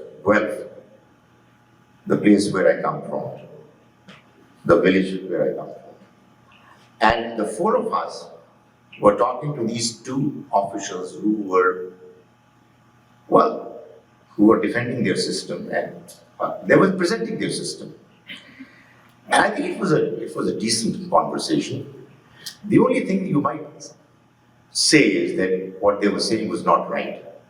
Honestly, I've been trained to believe what the other person is saying is right, unless I have a reason to believe otherwise.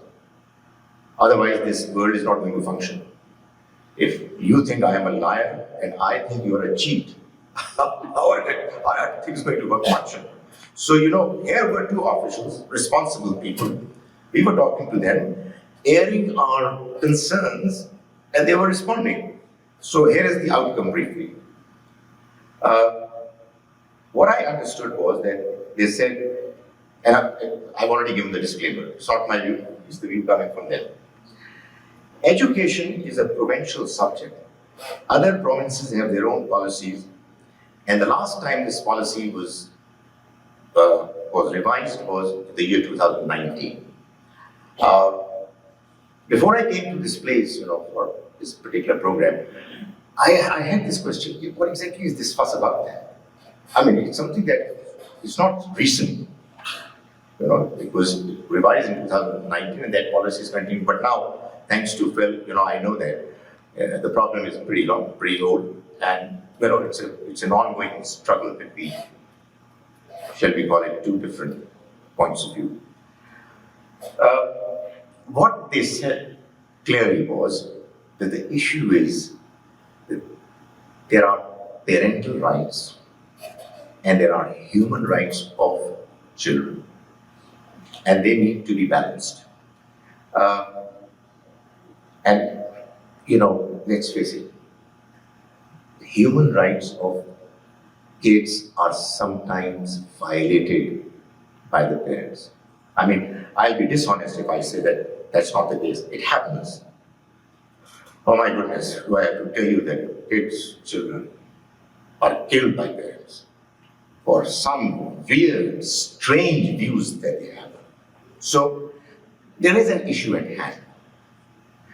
It's being handled incorrectly, yes, I agree. But let's understand that there is a problem at hand, and that's what they're saying. That there are parental rights, we acknowledge, but there are human rights of the kids as well, which need to be defended. And that's what the issue is. What they also say is that the idea is to protect a few. The idea is to protect a few, tiny minority, who, because they are a few and belong to a very small group, tiny minority, their rights are violated, and it causes trouble.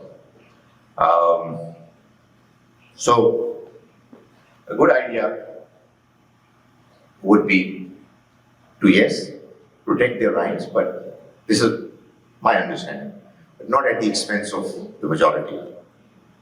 Obviously, minorities, even a single individual, if he or she has a special issue, it needs to be addressed, and nobody has a right to make fun of them or to ridicule them or cause harm to them or bully them. But then obviously, that should not be a good reason for the rights of the majority to be challenged. They said, now this is all their stuff, they said that children need to be aware of diversity, which is true. I mean, quite often we are very protective.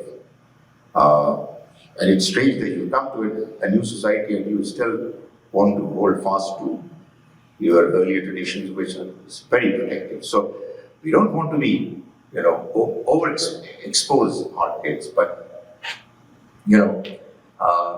they should be aware of diversity. We encourage that identity of all groups be affirmed. That's what they say. That groups have their identity, and that identity should be allowed to be affirmed. It doesn't happen like that in many of the societies that we have come from.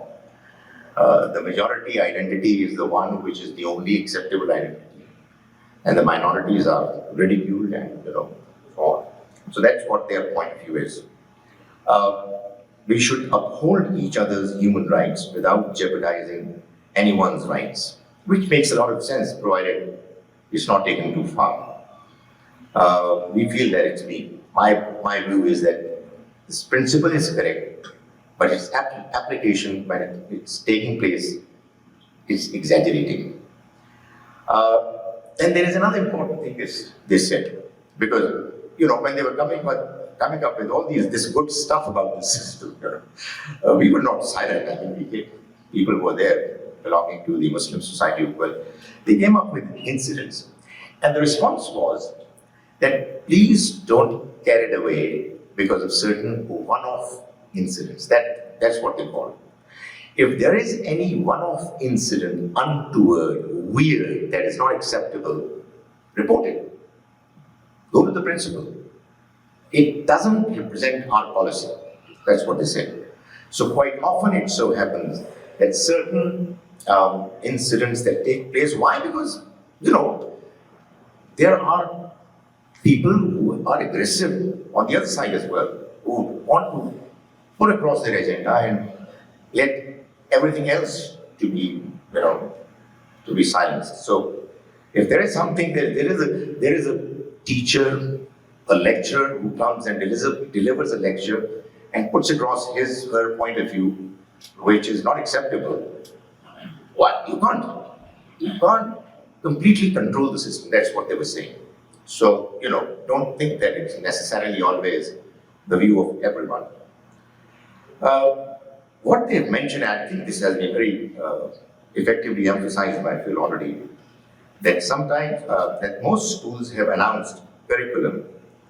There are open house programs for parents, where parents must go. And they should know what's being taught in the curriculum that is being, presented in those open houses. And as has been already pointed out, there are options of opting out. So, I mean, if you are particularly concerned about certain presentations at certain levels, you always have the option of opting out.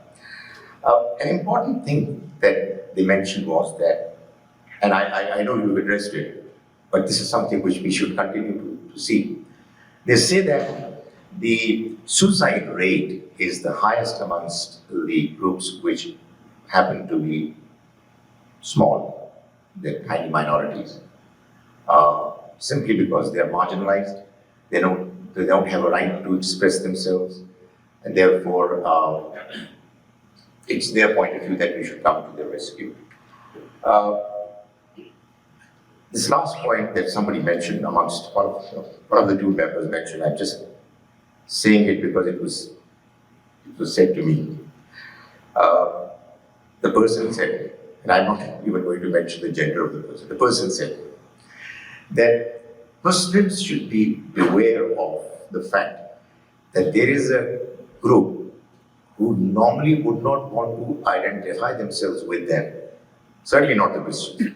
We're always very friendly with them. Who would want Muslims to be emotionally charged against this system right now? And when this whole discussion dies down, it becomes a non-issue. They will point out that, okay, these people are not with you. So I'm not too sure. I just wanted to share it with you. It was an interesting point, but it's something that obviously should be put on the table for discussion. I only have a few questions. I jotted them down before I heard you, so maybe some of them have already been answered. My question is, how are policies and laws made in this country? How does a debate change a policy? I mean, I want to know what we are doing. Is it going to help in changing, if not the mindset of the policymakers, the policy itself? So what role does it play? My suggestion is that, and I think this is again has already been dealt with, that while showing our support for the basic principles, the concerns should be clearly put across. I'm sure that this has already been mentioned. We must be very clear and specific in what we are demanding. You know, vague statements, emotionally charged statements would really not help our cause. A clarification should be sought on what should be done if violations are reported. I mean, okay, there are one-off incidents, people are doing what is not acceptable to us. What should we do? Another option is to suggest, as I think this was again discussed, 2 syllabi with some absolute essentials to be included in both syllabi, both of them. Because, you know, when a discussion, debate has lasted for so long, and the conclusion is that you can't agree on all points, let's be reasonable.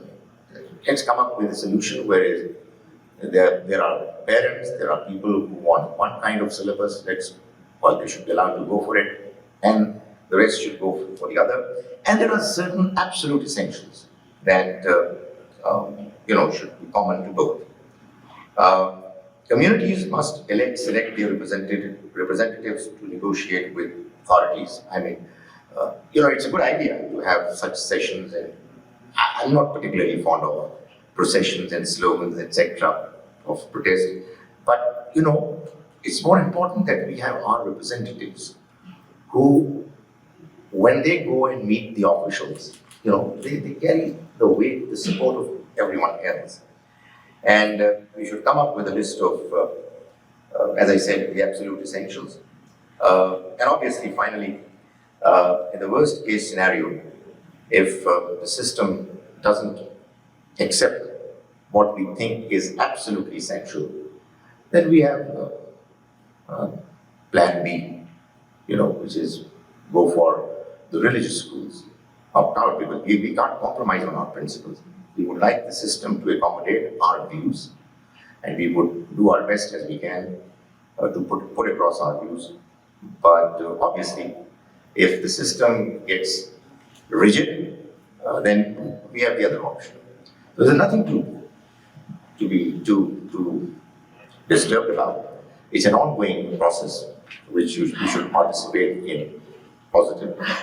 I don't.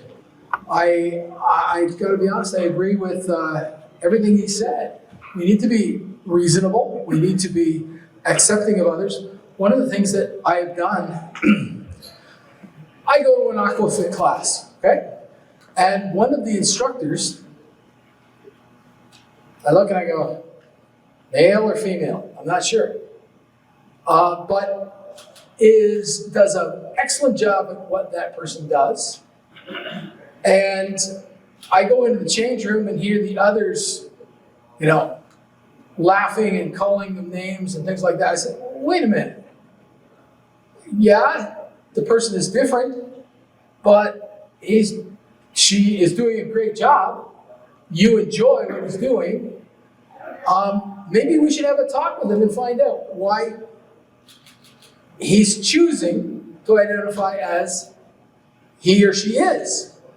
And so I followed up with him and said, do you mind if we get together sometime? This is what I do, and I advocate in our community, but I really want to understand better your personal situation. So we haven't talked yet, but he's expressed interest in doing that. So I appreciate you bringing that up. We need to be open to hearing the other side, trying to understand, excuse me, doesn't mean we have to agree, but trying to understand what is their perspective, and then trying to keep the conversation open so that we can then come back and share, well, this is how we feel. This is the teachings and the values we live by.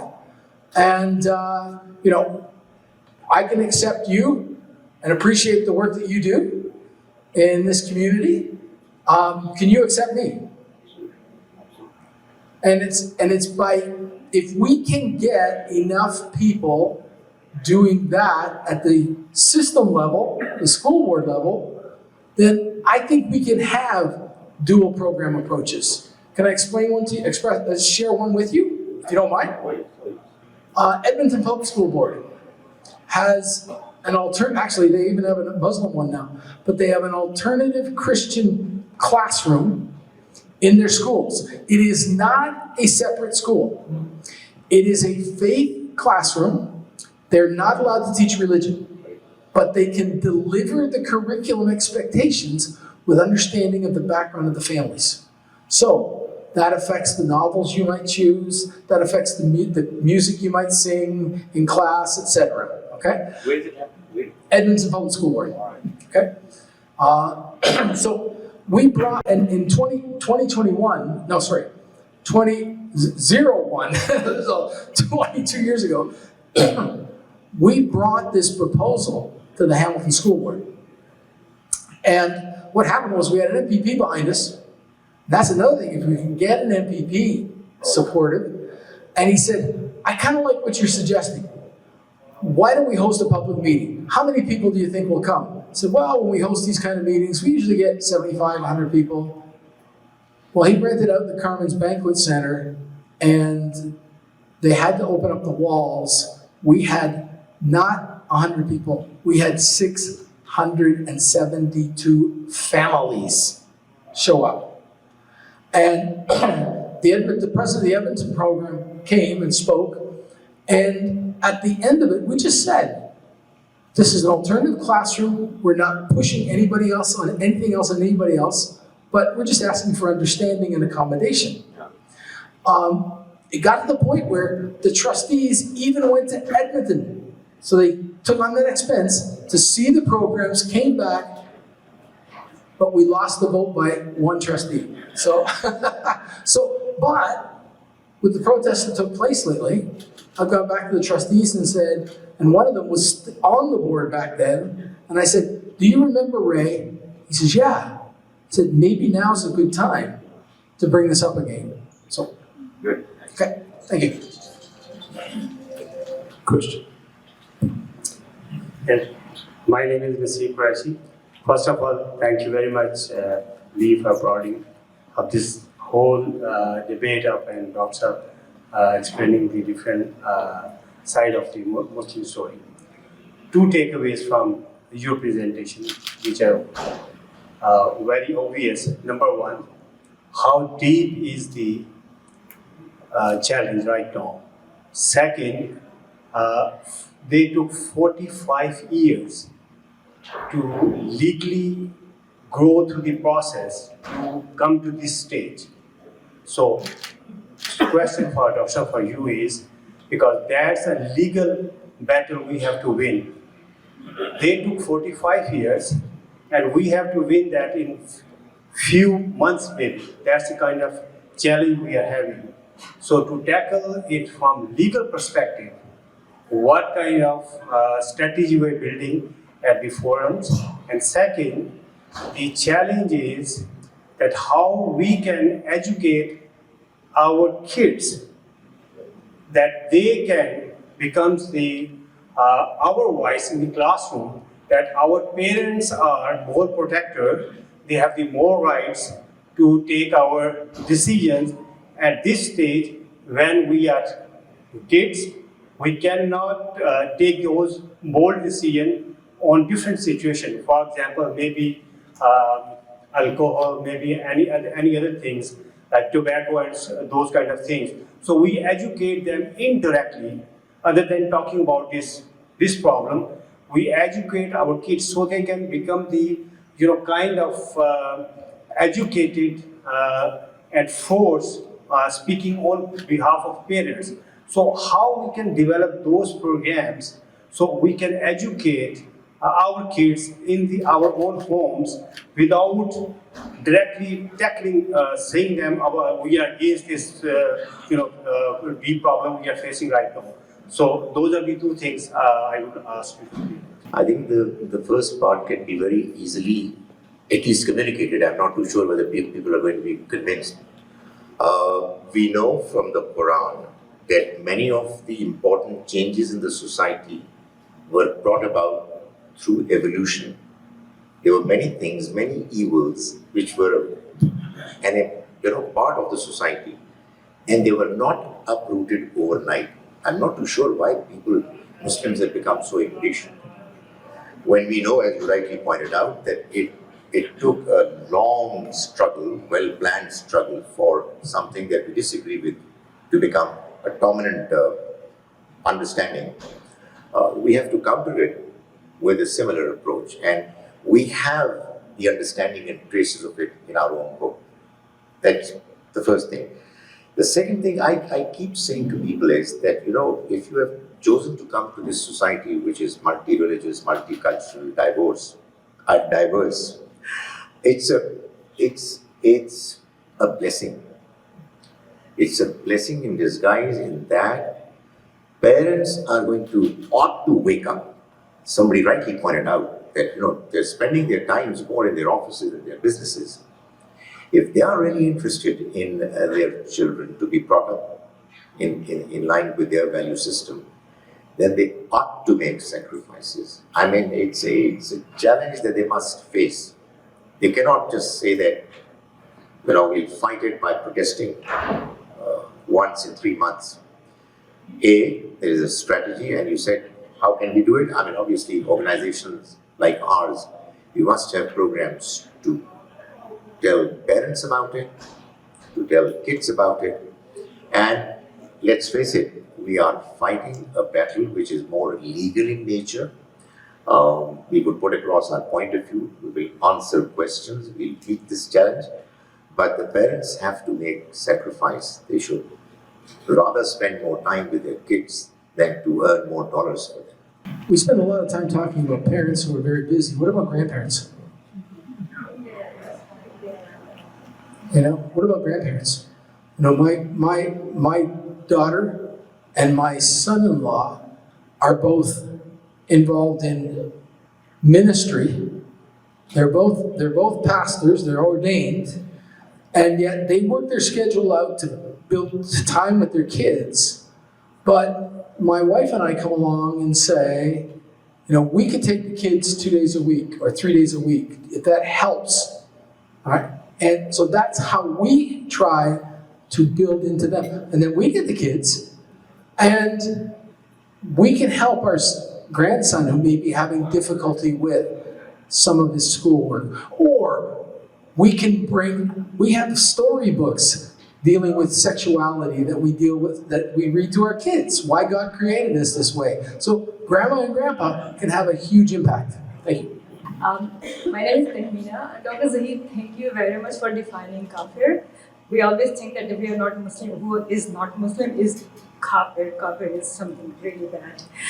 For Phil, thank you for mind-blowing presentation. Amazing.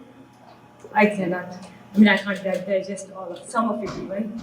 The question, my comment is, everyone knows that teenage mind is evolving, and you are learning more executive thinking skills are evolving at that point.